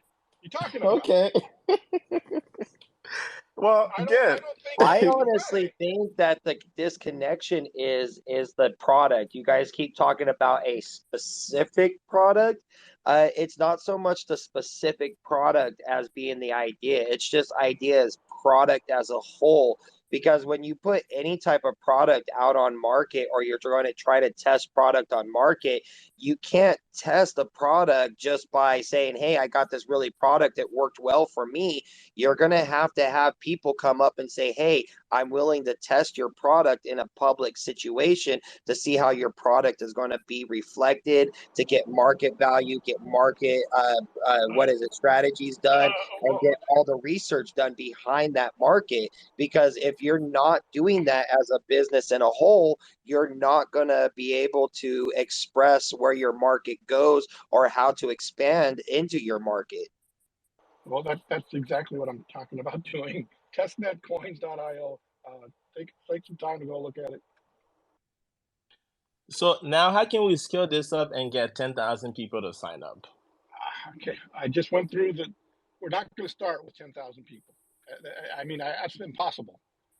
We can't. We Nobody get cares 10 right now. people to sign up, and then from Right. 10 people, you get 2 of their Yes. friends to sign up. Yes, and I've already got that in 2 weeks. I've already got 10 SPOs and I've already got 20 testers. And I just started.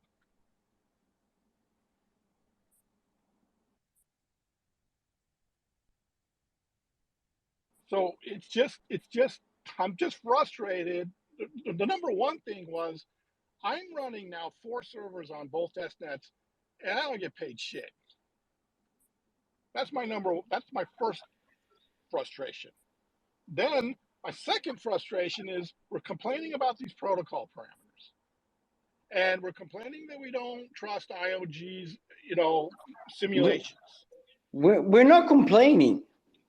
Well, okay, whatever the word is. Okay, discussing for 2 years, whatever. Why? It's just my engineering me. Why aren't we trying to figure out a way? And I brought this to IOG, man. Some of you were in the call. I brought it up. I said, why can't we figure out a way to get our test net to be more engaging? Users, you know, doing. Okay, Santo, I see the hand, but what is the incentive for this testnet thing? I don't know. There is a hand up by Gold Rush. Okay, go Give ahead. it.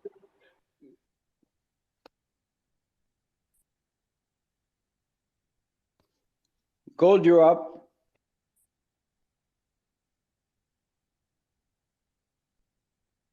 Sorry, guys, work called here. So what if we actually gave the testnet utility for users? Like, what if these dexes had paper trading platforms on the testnet side that people were basically had a reason to go use, so that they could educate themselves on how these platforms are going to work? Do you think that would incentivize, from a it would give the testnet utility for users? Does that make sense to anybody? I'd like to hear some feedback on that. That's sort of my question too, right? But what is the incentive for this thing, and is it enough? I like this utility idea. I do not know yet. Okay, so I'm working on it. Because I feel like if you want to participate and actually come up with some ideas, we actually have a forum on the website. Go put up your ideas. You can register your testnet wallet right now. So I do not know. All I know is there is no incentives right now, which is why nobody uses it, except developers. Okay. So, right, which is the original intention of it from the people who put it out. And I don't, But and yeah, that's fine. Okay, but we need something a little bit better. Right. Yeah, I feel like Central, the part of people using it, I feel like that would be solved by itself once we figure out the incentive piece. Yeah, but the incentive piece is being figured out by Santo, Lido. Like I Well, don't wanna turn this space into a Yeah, I testnet know. coin. Okay, no, but let me finish. Okay, But yeah, it's yeah, related, right? that's the whole notion of trying to incentivize participation into testnet. Give them a mainnet value, right? I get it. I get it. So the thing is, I've used the testnet when it suited me to use the testnet. You're a stake pool operator, Lido. You understand that. When you use the testnet, it suits you to use the testnet. If you're done with the testnet, then whether the testnet dies or not is not your problem anymore. It's somebody else's problem. And that's not true for other systems where testing, as you mentioned earlier in the medical field, for example, matter at a larger level. So how do we get the people that make up the Cardano network to participate into the testnet? It's really this it's seems really like difficult. a protocol parameter conversation too, because should that be in a parameter? Like, is that Well, okay, I'll be upfront with you, Lionel. If my whole effort gets IOG to do something, then I've been successful. right? Um, yeah, because the other thing too, right? Um, we could spin up a test net with different parameters. Absolutely. That's sorry. I'm gonna stop. Yeah, that's I'm what gonna we're stop. talking about here, right? Like That's exactly what I'm talking about.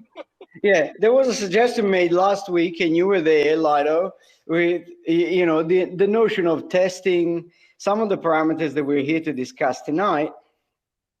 Like, how do we make them innocuous to the stake pool operators? How do we make them innocuous to the people they're delegating? How do we make them something that doesn't matter? We use the testnet. We use the testnet to try different things, right? And that's how these things sort of collide, right? We talk about network parameters. Nobody wants to change them. The community can't come to agreements. And IOG certainly doesn't want to make a decision because they've been on the fence about these things for a year and a half. And then another project comes in, which is testnet coins, which has got nothing to do with this space at the moment, but it comes in because nobody's on the testnet. Like the average Cardano user who holds ADA tokens on the mainnet is not on the testnet. I would like to be told that I'm wrong, but I'm pretty sure I'm right when I say that. Pretty sure you're Well, right. well, there was another opportunity that I saw too, and it's just because we ruined our old testnet, we have an opportunity to start over from scratch, and that's what's happening right now. Our two preview and pre-prod testnets. They're brand new. Brand new. Once upon a time, Santo, there was 13,000 people on the testnet. Well, they were probably because they were Users. incentivized. Yeah. Yeah, exactly. They were incentivized, and that's when where people were trying to figure out what the whole proof of stake thing was about. Like going from federated node production to Oh no, you know, not even community. that. Not even that. Even more recently, like way after proof of stake, way after Shelly. No, not Shelly. Way after we got native asset, right? Like as recent as earlier this year, I think. Well, why did we get rid of the incentivizations? I asked that question and I get blank Well, answers. yeah, it's the thing though. The incentivization came from MainSwap. They put up incentivization, and they got 13,000 people to go on the testnet and do Okay, things. I mean that's so. We just got to band together instead of be isolated. Let's work as a team. That's all.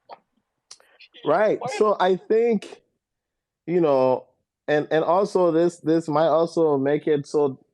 I guess I don't know about the immutability and how much it needs to be on the testnet. But I feel like if we all just got together and we decided on some parameters to test, and we got a bunch of the dexes to get on board and the dApps to get on board, and all incentivize people to use the testnet, uh, we might actually have an environment to test like human behavior, right? Like That's not so. not code. You just said my vision statement. If you go to the website and you read the vision statement, you just Yeah. said it. Well, yeah, and then I guess the big rub here is, right, you know, someone has to pay for this. Of course, yes. That's my next biggest hurdle is funding, no question. And Oh man. I'm wrestling that one to the ground. Am I going to do Catalyst? Am I going to do ISPO? Am I going to fund it out of my own pocket? Maybe. Depends. Well, yeah, and I wonder if a parameter in the if a parameter change. No, I mean, you know what? If IOG came and said, "Wow, this is a great idea," here's 500,000 ADA. Go incentivize people. Oh, thank you.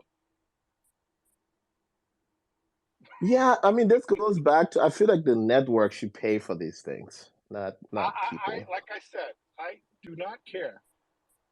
And if people think that I'm in it for myself, I am not. Of course, I you're don't. in it for yourself, Santo. No, well, okay. Jeez.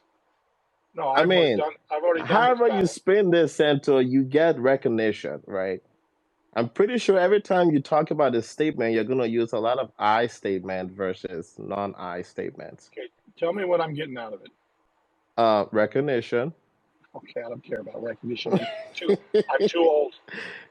Okay, What's up, next. Gold Rush? Next. Give me the next one. I'll come back. Let's have Gold Rush go. So Lido, I get all the educated people in here. I want to pick your brains. So this is my idea. I was thinking there's a lot of things that are in testnet right now or going to testnet soon. And I was telling Santo that he should create a directory of all the things that are happening on testnet so that he kind of becomes a central point of people who enjoy those incentives that are provided by those projects, so that those projects that are going through their testnet, aside from just reaching out to their own communities, which is generally how it happens, they would have this whole other pool of people who are just down for testing, just down to break some shit, right? That's what we're here for. We just enjoy breaking some shit and getting some free tokens for it. And then so they could pay him an advertising fee for their testnet, and then that money that goes toward the advertising on the directory would be put back into liquidity for the token that he's created. I don't know if it would be enough liquidity, but I mean, it's just kind of an economic model that incentivizes the whole process, right? Everybody benefits in that circle of life, right? Does that make sense to everybody? I had a call, so I didn't hear it, but I heard liquidity, and liquidity is. Well, I've already talked about it with you. I just want to talk about it with more people in the room and get some feedback on it from people who aren't exactly in the weeds with it like you are. Yeah, I'm looking up. I'm trying to find the numbers, what the market size is right now for software testing in the normal world. Like people pay lots of money to get users to test their shit, right? Like, so my company right now is trying to find new users that to go pay uh, to test their things. So that's totally a model that could be tried out. It seems like it could succeed if you put in all the right incentives for the people building the applications and the users and all of that stuff. I mean, that seems like a good place to get money from to pay for this thing.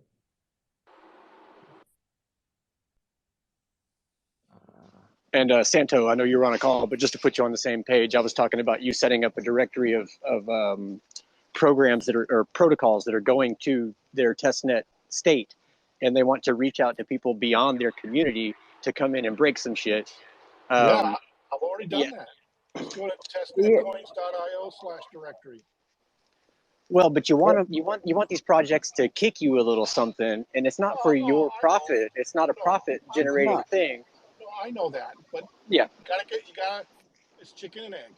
Okay, I've done this in my career many times. Okay, they gotta see it. Then we gotta get user base. We can't charge anything right now. We're doing evangelism. And then once people start to see the value, then maybe they'll pay for a little ad or. Right. What it boils down to is testnet coin needs a community of people who like to break shit. That's the problem. You don't have the community of people yet that like to break shit. That's the phase I'm in right now. I'm building. It's almost like maybe Santo, you do need, because this is the same chicken and egg too. You're not gonna get enough people to do it without paying them now, and you're not gonna be able to pay them unless you have the money. So maybe there is a seed thing either with Catalyst or whatever. By the way, I found the number for the testing, QA testing in regular software in US dollars. It's about 40 billion. That's projected between now and 2030 to be spent on software testing, right? So we really have to go big. Going back to my previous statement. Yeah, but you software testing, Lido. What are we talking about? What are we clumping into the software testing? Are we clumping Apple, Microsoft, AWS, Azure, like the lot, right? Here we're talking about Cardano, right? One drop in the so ocean. you scale that way down, right? So just a six-figure, multiple six-figure a year. Okay, so that's fine. That's the target market. But you know, getting 1% of the target market in the first year is very reasonable. But the crux of this, I feel like someone still needs to put up the cash. Yes, I already in the beginning, almost like So Lido, I published my roadmap today. First quarter next year, we have to raise money. No question. Okay, well, back to the show title. Why are we still talking about protocol parameters? Didn't we talk about this last Thursday? Yeah, but it's a long discussion. It's a long discussion, and you've been part of it for the past 2 weeks, right? I've been part of it for the past 2 years. That's right. That's right. So it's a long discussion, and we all agree that IOG ain't gonna fucking change anything, and we all agree that we can talk about this at full length. The purpose of these spaces is to discuss things, which we are doing. And I am of the opinion that discussion at this level between delegators, developers, stake pool operators is healthy. It doesn't matter whether it's going to be fruitful or not, it's healthy. It's a good thing that we, bang our hands together and discuss things. We all come from different backgrounds, we all come from different perspectives, and we're talking about things. So that's what this space is about. So, you know, I am very forever thankful that you come on with your perspective and that we can all share and discuss these things. And yes, the network parameter issue is over discussed. I agree with Jim there. It's coming to nausea completely. I entirely agree. But if we don't talk about it as a community, how can we expect the average ADA holder to understand it? It's not something that we can take for granted. We are in this space. We've been living and breathing. Like today is Rabbit's second birthday. Okay, I have been on the network for 146 epochs, and I am happy as a Larry. You know, it's not just an investment thing. It's just I love to be part of this network, and things happen in the network, we need to talk about them. Things don't happen in the network, we also need to talk about them. IOG sometimes listens, sometimes they don't. So Lido, first off, I don't know, for whatever reason, when Steph cusses, I like it. Because he does it in a really nice way, but it's still at the same time, it gets to the point of it. And then I'm wondering with Chris's stake pool, if I delegate to him, he's going to give me VADA, because potentially that could happen as an offering. That's already that happened. That's already happened. Shit. He's already given out VADA. But that's, okay, so doesn't that kind of go against the principle of the testing, though? Because you're not really testing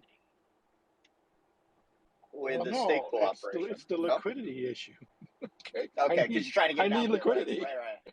I get you. I understand. So you're trying to get the VADA out there. If you want me to mint a token called V8 and give it to you, I'll be happy to do that. Yeah, shut up. Hey, thanks, Lido. I appreciate you. They get Funky and VADA. Smart claims. I like it. So why don't we talk about smart claims a little bit and how smart claims could possibly distribute VADA out into the network? That's a possibility as well. That's already on the forum. I'm waiting to get in line like everybody else. No, it's a good thing. It's a great topic to talk about. Is that something that people would be interested in? You know, as far as so the end goal is to bring people smart claims. You guys seem to want to engage. I'll drop some more alpha. I am planning a liquidity event, and I'm going to give more tokens like every other project does if you provide a little bit of liquidity. I'm no idiot. So we need liquidity. I'm going to call it TLE for testnet liquidity event. I haven't got all the details yet, but I'm getting ready to do the Medium article and publish it. But it's not rocket science, okay? I understand liquidity, because if you don't get enough trading, then there's not going to be value. My whole point is to give value to the tokens so that when people use the testnet, they get rewarded. So this would be a good test center, because the crux of this is incentivization, right? So what's the incentive for people to put liquidity into this? But so can help the testnet. Can Lido sign up for the VADA, the liquidity event? So that way, as a delegator, I can. Okay. Jeez. Well, the whole liquidity is that you're getting ADA for regular holders, right? Here's how it's going to work. If you believe in our mission, and right now we just have a vision. We're starting to build out the idea, the brand, the concept. Call them Chuck E. Cheese tokens. I don't care. Because right now, there is no incentivization on testnet. So the idea is simply look at the community is going to decide how much those things are worth, not testnet coins. I seeded a little bit of liquidity myself with my own money. I might do some more. I have a couple Bitcoin. I could actually do it myself. but the Now's bottom not a line good is, time to sell Bitcoin. Don't do yeah. it. But the bottom line is, without funding, like any other project, it won't work. Because where is the incentivization going to come from? So I understand what you're saying, Lionel. I get it. I've done startups. I know where this is at. So I'm going to be asking the community, can you provide a little liquidity? If you do, I'll double your VADA or your PADA. I have two. I'm going to have two. I have one for preview network and I have one for pre-prod network. And if you Which one's which? V stands for preview. P stands for pre-prod. And so it's a donation, you guys. You don't even have to go to testnet if you don't want. Just go provide a little bit of liquidity and help everybody else out. Well, with liquidity, you got to add the ADA in there as well. So you got to match. Yes. Yes. That's what I'm saying. So go add a little bit of ADA. Provide a little So bit of what do I liquidity. get for giving you a little ADA? Do I get a founder's NFTs or anything? Shit. And I'll I have send you another some question roses. after Lidos. I'll send you some roses. How's that? That work? Why not sell an infinite amount of NFTs for like 6.9 ADA if all you're looking for is liquidity to support your node on the testnet? Oh boy. I like that plan. So what about a doggy bowl like Hosky's done, right? Hosky's got the doggy bowl. So here's why I get frustrated, you guys. I gotta stop. You gotta go read the website. It's been being iterated almost daily for the last 2 weeks. Talking to people, getting interrogated. And look, I'm not gonna, I apologize for interrupting you, Santo, but I can vouch for that. And there are projects that need testing. Okay, plenty of big ones, right? So why not just get a faucet then? Like, the testnet already has, I can go get We already have a faucet. We already have a faucet. Yeah, so you can spin up a wallet. Through the other stuff. Hold on, Steph. So I don't have to go through the other stuff that Chris is talking about with this and that. I can basically just go to a faucet, put in my Addy, and get it dropped to me. Correct? No, you can get TADA. No, you can get TADA, like, I'm talking about because I'm talking about for testnet coin, Steph, not for testnet. That's right. Yeah. I'm talking about Chris actually creating a faucet. Let me simplify it, okay? Because Lido kept bringing it up, and he's right. What is the incentivization? What's the incentive to be a tester? What's the incentive to run a stake pool on the testnet? The incentive is going to be the testnet coin on mainnet. Now, if the testnet coin on mainnet, let me finish. If the testnet coin on mainnet has no value, then it's not going to work. However, I'm hoping that the community will actually see that there is value to the testnet operators and the testers, and they will, like any market, say, oh, that's a good. And actually, if you go do your analysis right now and you go look on Wing Riders and you look at the trading, it's already happened. I have a couple big wallet holders already. So it's working. It's tiny right now. It's tiny.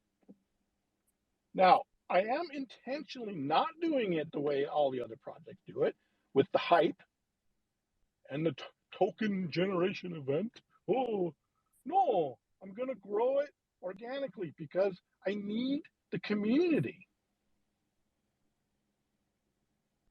We need the community. I didn't want to interrupt you, Santo, but what you just said, about the value of the testnet coin, I think that's a very important distinction to make. When you say, what is the incentivization for people, whether they SPOs or testers that go and use like reward.freeloaders.io or Wing Riders in preview?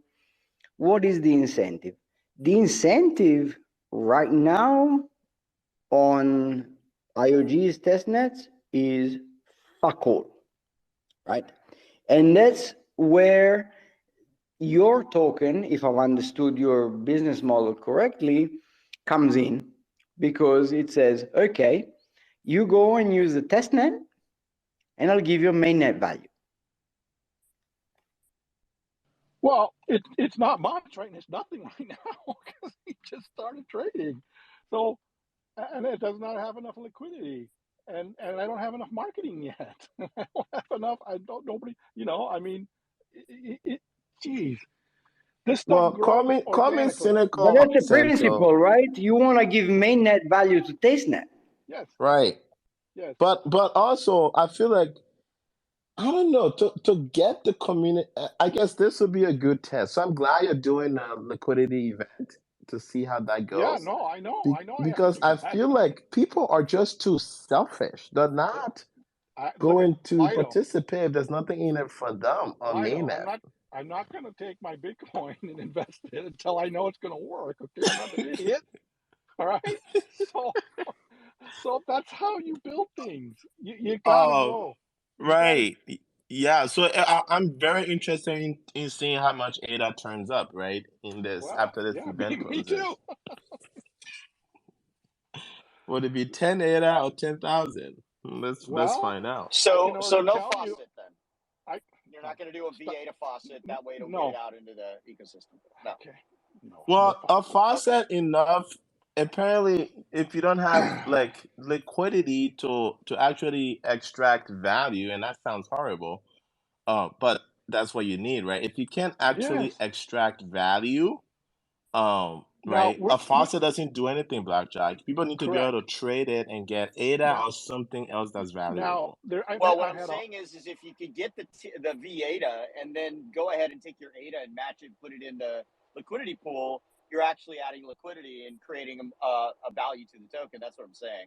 So make the V-ADA free, give it out, and let people match the ADA into it, and it'll create value. I mean, it seems like a no-brainer to me, but maybe I'm just thinking too simply. I'm not sure. No, that is what we're. That is what we're doing. It's going to be one-sided, though. Your liquidity is going to be drained by those greedy people that want the ADA over the test. So That's you put the a limit next on it. layer of this test, right? Yeah. You put a limit Yes. on it. That's all. For each day or once a week or whatever. It doesn't matter. Okay. So we're going to iterate. All right. And that's what I've been doing in every day in my spaces. Number one, I needed to be completely transparent with what I'm doing every day. And so I'm talking every day for hours about this. So not just this. I didn't know this was going to happen again. Okay. This was supposed to be Cardano-Tech. But every day I've been on spaces talking to people about testnet coins, getting ideas. One of the ones that I liked the most, actually, Pyro brought up was gamification. Okay, I'm not a gamer, but I understand the idea. Okay, and it's already working. So we have a leaderboard. I've got people signing up to be testers. Why? Because they want to be at the top of the leaderboard. Are they making any money? No, I don't know, not yet. The tokens aren't worth anything yet. But we can continue to do that, right? So I can give rewards for, hey, set up a test wallet, and you get whatever, 10,000 reward tokens. Or go find a real bug that can be validated by a real project like Genius. Wow. Oh, here's 1 million reward tokens. So there's lots of things that we can do. I need to throw one more thing in there, and that's I do not plan to make the project is not going to make money from the reward tokens. The reward tokens are for the testnet users, the testers, and the stake pool operators. Testnet coins will make money by providing test projects, test project management for projects. In other words, we will recruit the team of testers. We will manage the project for you. We will keep track of everything. We will keep track of all the results. We'll keep track of who found bugs, who didn't, for the project, for a fee. That's going to be testnet coins' revenue model. That's down the road, though. Okay, I can't exactly do that until we build up a user base, until we prove out the concept. So Genius did a testing environment, and they incentivized with Gens tokens. It took them 2 days 2 days, Yeah. 3 days, something like that, to get 500 testers. 5,000. That's 5,000. 5,000 testers, not I was 500. one of them. Okay, 5,000. so 5,000 testers, right? That's not bad, but Yes. it's because they're offering, for people at least, they feel like they're getting Genius tokens or gens, and that's going to have some value. Gens X tokens. Right, So, whatever. wow. So, it's There's a Gens difference. X tokens? Oh, so you're not even getting Genius tokens, you're getting Genius X. Yes. Oh my God. Okay. That's not even, okay. Jeez.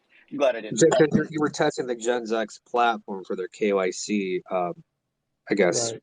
breaking technology or something. I don't know. Right. No, and so You're So not testing yeah, Genius but anymore? Santo, to bring back the conversation to where we started from, with the parameter testing and whatnot, right? What does this mean, like, for the parameterization of the network? We need a test environment, right? We have one, we have test nets. Can they be useful for testing parameterization of the network? And I think from the discussions that we've been having for the past 2 hours, it is evident that without participation, the answer to that question is no. As in, we can't simulate Cardano on mainnet, on testnet, without participants, right?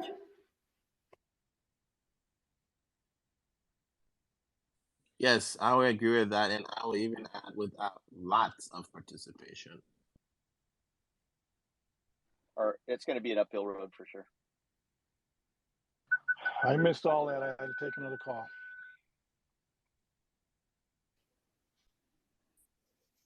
So that's okay.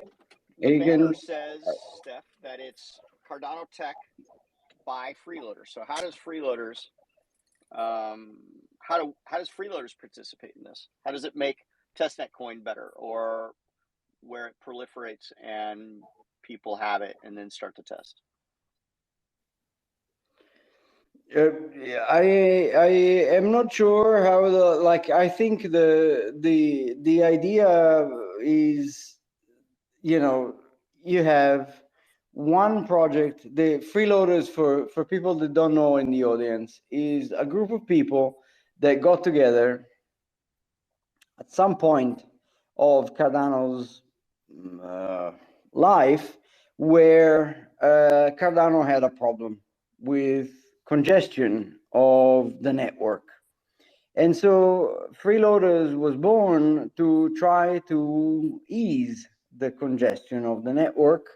At the time, the congestion of the network was created by DEXs being born on the network and all sorts of things.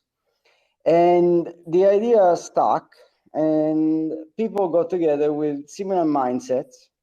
So, today we're in a phase where, as freeloaders, we have different mentalities, different people, different personalities, which is, in keeping with the idea of a decentralized organization. Freeloaders is a DAO. It provides people the opportunity to vote and discuss different projects. And as members of Freeloaders, I am one, Santo is another one, Jim is another one, Joker is another one. There's plenty of people in the audience that are members of Freeloaders at the moment. And we try to work together toward a common goal, which is helping Cardano's decentralization. But we also are, different persons, different personalities. And testnet coin is one thing that Santo is thinking about, and it's great. I as a person that has known Santo for some time and has been within freeloaders for some time, I support it. I think it's a good thing. Whether freeloaders fully backs testnet coins still needs to be determined, but I think the idea that drives both, things is in line, right? You have a need. Cardano has a need for testers because it's growing, right? It also has a need for developers because it's growing, and it also has a need for decentralized autonomous organizations, DAOs, because it's growing. Things are happening on Cardano every day, and people call us fucking ghost chain, and we survive that. We just laugh them out of the room, and Bob's your uncle. So I don't know. It's just I don't feel like there was an answer in there per se. It definitely feels as though, and I whatever, it doesn't really matter. That testnet coin obviously is a completely separate project, to be honest. But what I'm asking is that how can, if Freeloaders already has a platform, obviously we have a token claim platform, and we're doing all these things. The people who are doing testnet coin are very familiar with it and aware of it. And then why wouldn't there be some interaction there, or using that platform to distribute the V-ADA or P-ADA or whatever else it is, right? So that's what I'm asking, Yeah, I think it's a very relevant question, Jim. The platform is new, and as you know, we've been on the on aggregators for a short amount of time. It's growing. In my opinion, whether it's a personal project, it's a one man show or not, doesn't really matter.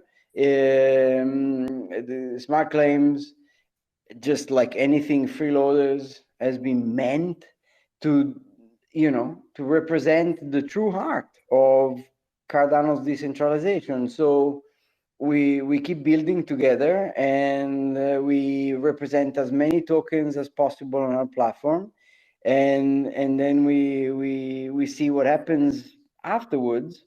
As you know, we have things happening in the background that are being built, and they need testing. And in line with Cardano's idea of bringing software to the network when it's ready, we'll be bringing software to the network when it's ready. So, yeah, right? Well, maybe I Chris could think answer it testnet too. coins So fit. Like, if you're asking the direct question, do I, Steph, think whether testnet coins fits on smart claims? My vote goes to yes. how about you, Chris? Well, duh. Yeah. Okay. I'm just like everybody else. If you'll accept me, I'm game. Did you see your substitution? Yes, I'm good. Okay. I mean, that's really so. I think we need to kind of flesh it out a little bit more. Maybe somehow, that could happen, right? Well, It's different than the PSPO, obviously, for sure. Let's not do a freeloaders meeting in the public. Well, no, but this is by freeloaders. This whole space is Cardano-Tech by freeloaders. So Yeah, but I agree with Santo there. Jim, you know my stance on this. We need some privacy in terms of certain things, right? sure. And Sure. and the idea with this space was that we discussed certain things, Yep. and it's like an educational branch of freeloaders, right? Okay. All right. We talk about certain things for the community, by the community, and we have people like Lido and Agrios and TCT that come here, and Gold Rush, who that talk about things just right off the bat, and we've had people come onto this space to talk about their experience as delegators and ask questions, and that's the whole point of this space. Like, talk with some level of, I don't know, maybe an agenda, like, we're all pushing our own thing, but talk like a community. It's a community talk. So we shouldn't wash our our laundry I'm here. not. No, I'm not. I'm No. just saying. I'm just asking the question because I don't think we've ever broached it, to be honest. So it's something, if we're. No, Jim, you're just not up to speed. Okay, it's been on the forum for about 3 days. I've seen it on the forum already. I already know it's there. Okay. So I am up to speed. Well, I'm just asking questions out loud, so that way they can be answered. That's all. Well, but the DAO, you got to vote. So if we don't vote, I know.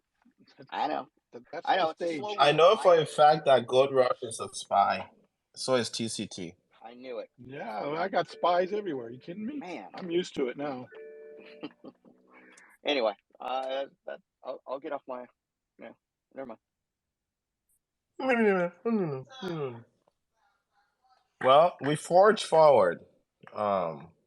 Yes. No, I think I do want to just why did and I wasn't expecting it, but there is overlap between what I'm trying to do with testnet coins and protocol parameters, because that's the long-term vision of. If you go read my vision statement, the long-term vision is to get real users on testnet, all of it.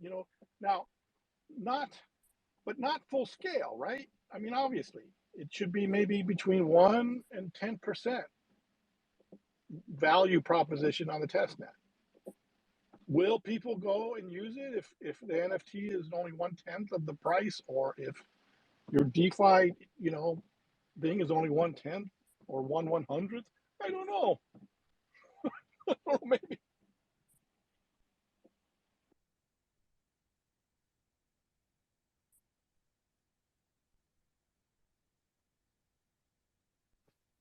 So Santo, what is, in your opinion, the overlap between network parameterization and testnet coins? Like, how do you think the testnets can help here? Lido went in the right direction. We need real human behavior. But now, I personally don't believe it needs to be at full scale. It can be. I mean, maybe it does need to be quarter scale. I think it could be 1/10 scale, or even 1/16. I would say we need at least 2 billion ADA staked on the testnet by regular people. Well, but if you look at the way I'm doing the rewards, if you look at the way I'm doing the incentivization, it has nothing to do with TADA. It has to do with participation. A stake pool gets rewarded. No. I meant to get an effective test of the parameters, we need to see 2 billion ADA move around on the testnet regularly. Like test ADA. Well, I don't know. Okay, if we can get enough people doing things, maybe we can. I don't know. Look, I mean, does the testnet coin that you're going to provide on mainnet have a cap? Does it have a maximum? Have a cap? Yeah. Yes. Okay, so it has a cap. Because I don't want to be creating it. No, it's going to increase in value like Bitcoin does. Okay. With scarcity. Two things I can see with this is, one, you need to find a way to gamify it to make people actually enjoy going to the testnet and having a play around and maybe getting some sort of weird reward out of it that actually makes sense. The testnet coin, great. But I mean, a secondary is, why not go put a catalyst proposal in for 500,000 ADA as a slow reward over time to be paid out to you in 10,000 ADA blocks. It's being contemplated. I am personally not a fan of catalysts right now. I know, but real world value of ADA going into testnet rewards would absolutely bring people running. Yes. Not bragging. I could do it myself if I wanted to. Not saying I'm going to, but I could.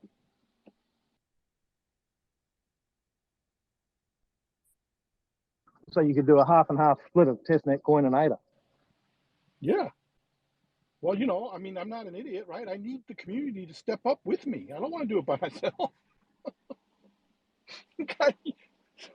So yeah, we are working on a liquidity event. I got to figure out the main thing. I got to figure out is if the community is gonna get behind this idea. If they are, then I know how to raise money. Yeah, you could gamify it by doing something like, okay, 1 hour's usage on the testnet will add up to X amount of testnet coin, X amount of ADA, and then have it so that at a 25-hour mark they get like a hey, thanks for being a participant one. And then at 50 hours, they get a bronze one. At 75 hours, they get a silver. At 100, they get a gold. So we already have what I'm calling a version 1.0 reward mechanism. If you go to the website and you actually read the few pages that are on it's actually there already. Really, really simplified. I've actually already given out rewards. There's a leaderboard already. Nice. Because gamifying it like that, and actually that gives people people love awards. Yes, I'm doing it very, very simple right now. If you're a tester, you have to do transactions. So I'm measuring your transactions on a daily basis, and there's 3 levels. So if you do 100 transactions, you get 1 reward. If you do 500 transactions, you get another reward. If you do 1,000 transactions, you get an even bigger reward. And then for the stake pool operators, it's simply it's not in ADA, but it's just minting blocks. If you mint 100 blocks, you get a reward. If you mint 500 blocks, you get a reward. If you mint 1,000 blocks, you get a reward. Now, I want to do a bunch of other things like set up a testnet wallet, and you get a gold star. Set up a testnet wallet. And then I want to go the other way. If you actually find a bug with one of our projects and their testnets, and I can validate that, and the project says, yeah, thank you. Well, you get a big, big reward. Right? So yeah, absolutely. Yep, sweet. Sounds like a winning formula.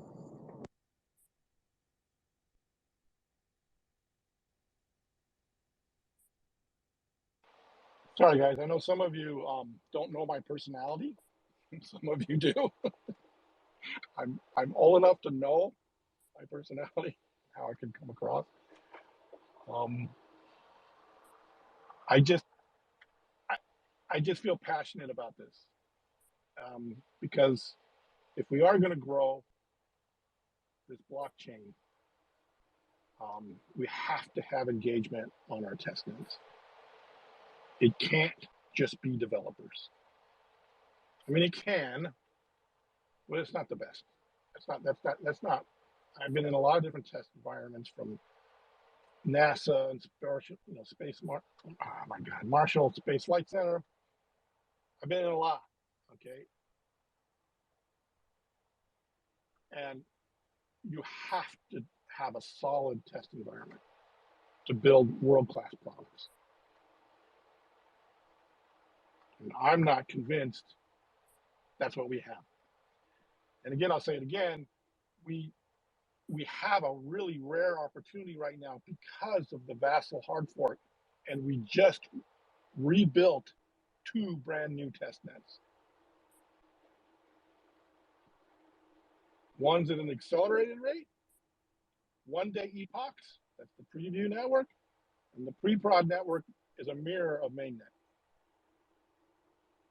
So we have huge opportunity over the next couple of years to really build those out, help our projects as they build so that they can come on mainnet extremely confident and with community engagement.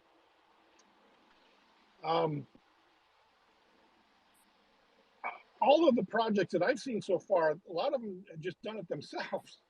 So all I'm doing is asking the community to come together and do it with them, instead of making the projects do it all themselves. It just kind of makes sense. Sorry. Steph, you're supposed to be hitting me with a hammer.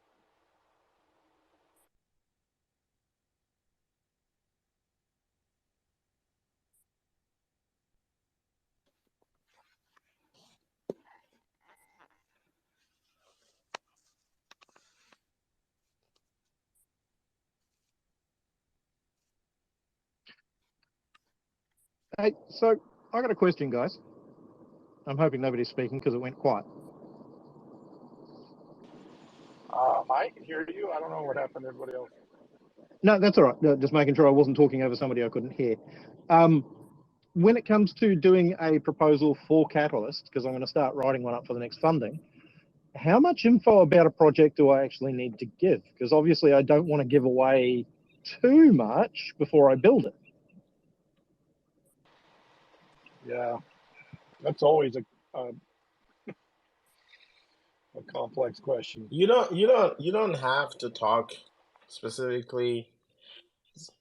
Maybe Fund 10 will change, right? But the previous fund, the questions they ask you is pretty straightforward and simple. You don't have to give out secrets. You don't have to give out too much detail, right? It's like the thing you're building, how does it solve this particular challenge, right? How does it solve cross-chain collaboration? You just have to explain that in human terms, how it solves cross-chain collaboration, right? And then it will ask you, what are your deliverables? Like, what will you deliver that gets you up to that solution and in what time, right? So 6 months, I'm going to do this, I'm going to do that, those kinds of things, right? I'm going to deliver these 3 things. Yeah. People, like, what would it enable people to do? Now, how it's going to enable people, but what it will enable people to I mean, do. I'm And hoping then, this is a fairly quick and easy one to do. So I'm hoping it's like 3 months worth of work and well, so specifically there, right? How, just and then one last thing. So how to solve the challenge? What would it do? What are the outputs? And then how will you provide updates on the thing? That's it. That's all a catalyst proposal is. And then of okay. course, marketing. Yep. No, I mean, like I say, I've got the IDEO part of our team ready to actually do the job. Like they're going to build it on behalf for me. I've just got to come up with some funding to get it underway. And they're working on an estimate and all the rest of it so that they can give me an idea of how much. They already have an idea. But, they're saying, it's not going to be too expensive overall, but it's going to take a bit of complexity to get the shit done right once, like first time, right time sort of thing. You know what I mean? So, yeah, I think it's, I'm excited. I'm very excited.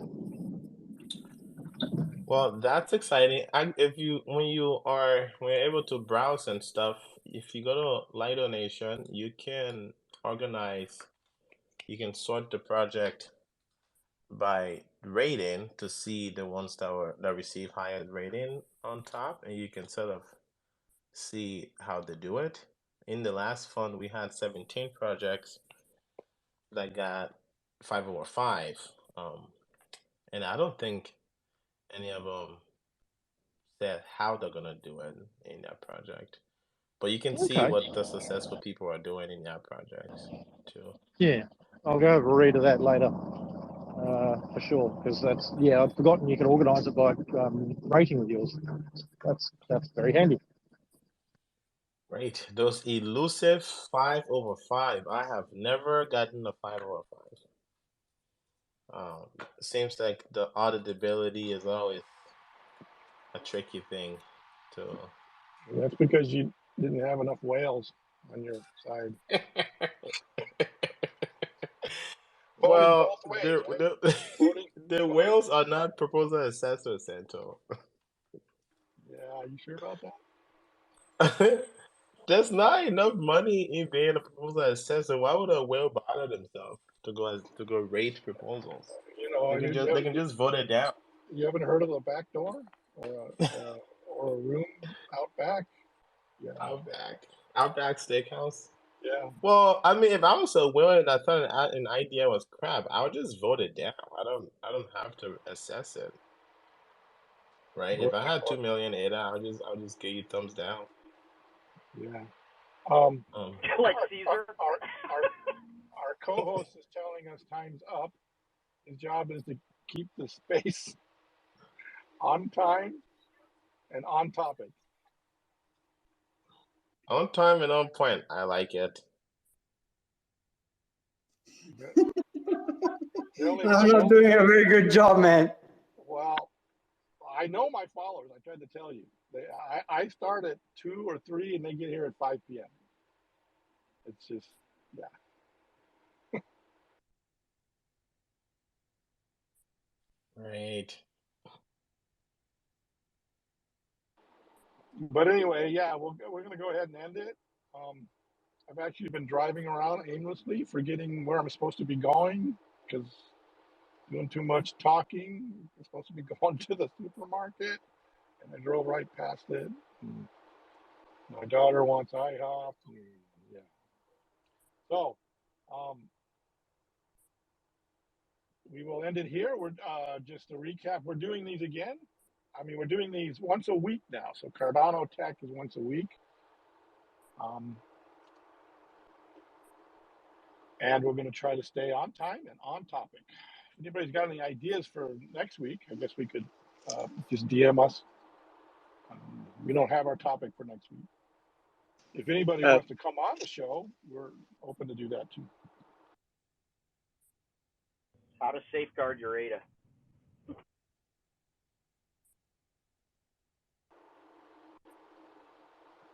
How to safeguard your ADA. Get a hardware wallet and don't touch it. So tomorrow we'll get to talk about testnet coin finally, right? Those I'm doing every day. I don't do those on Santo account. I do those on the test coin account. And my goal on those is to be completely transparent with the community.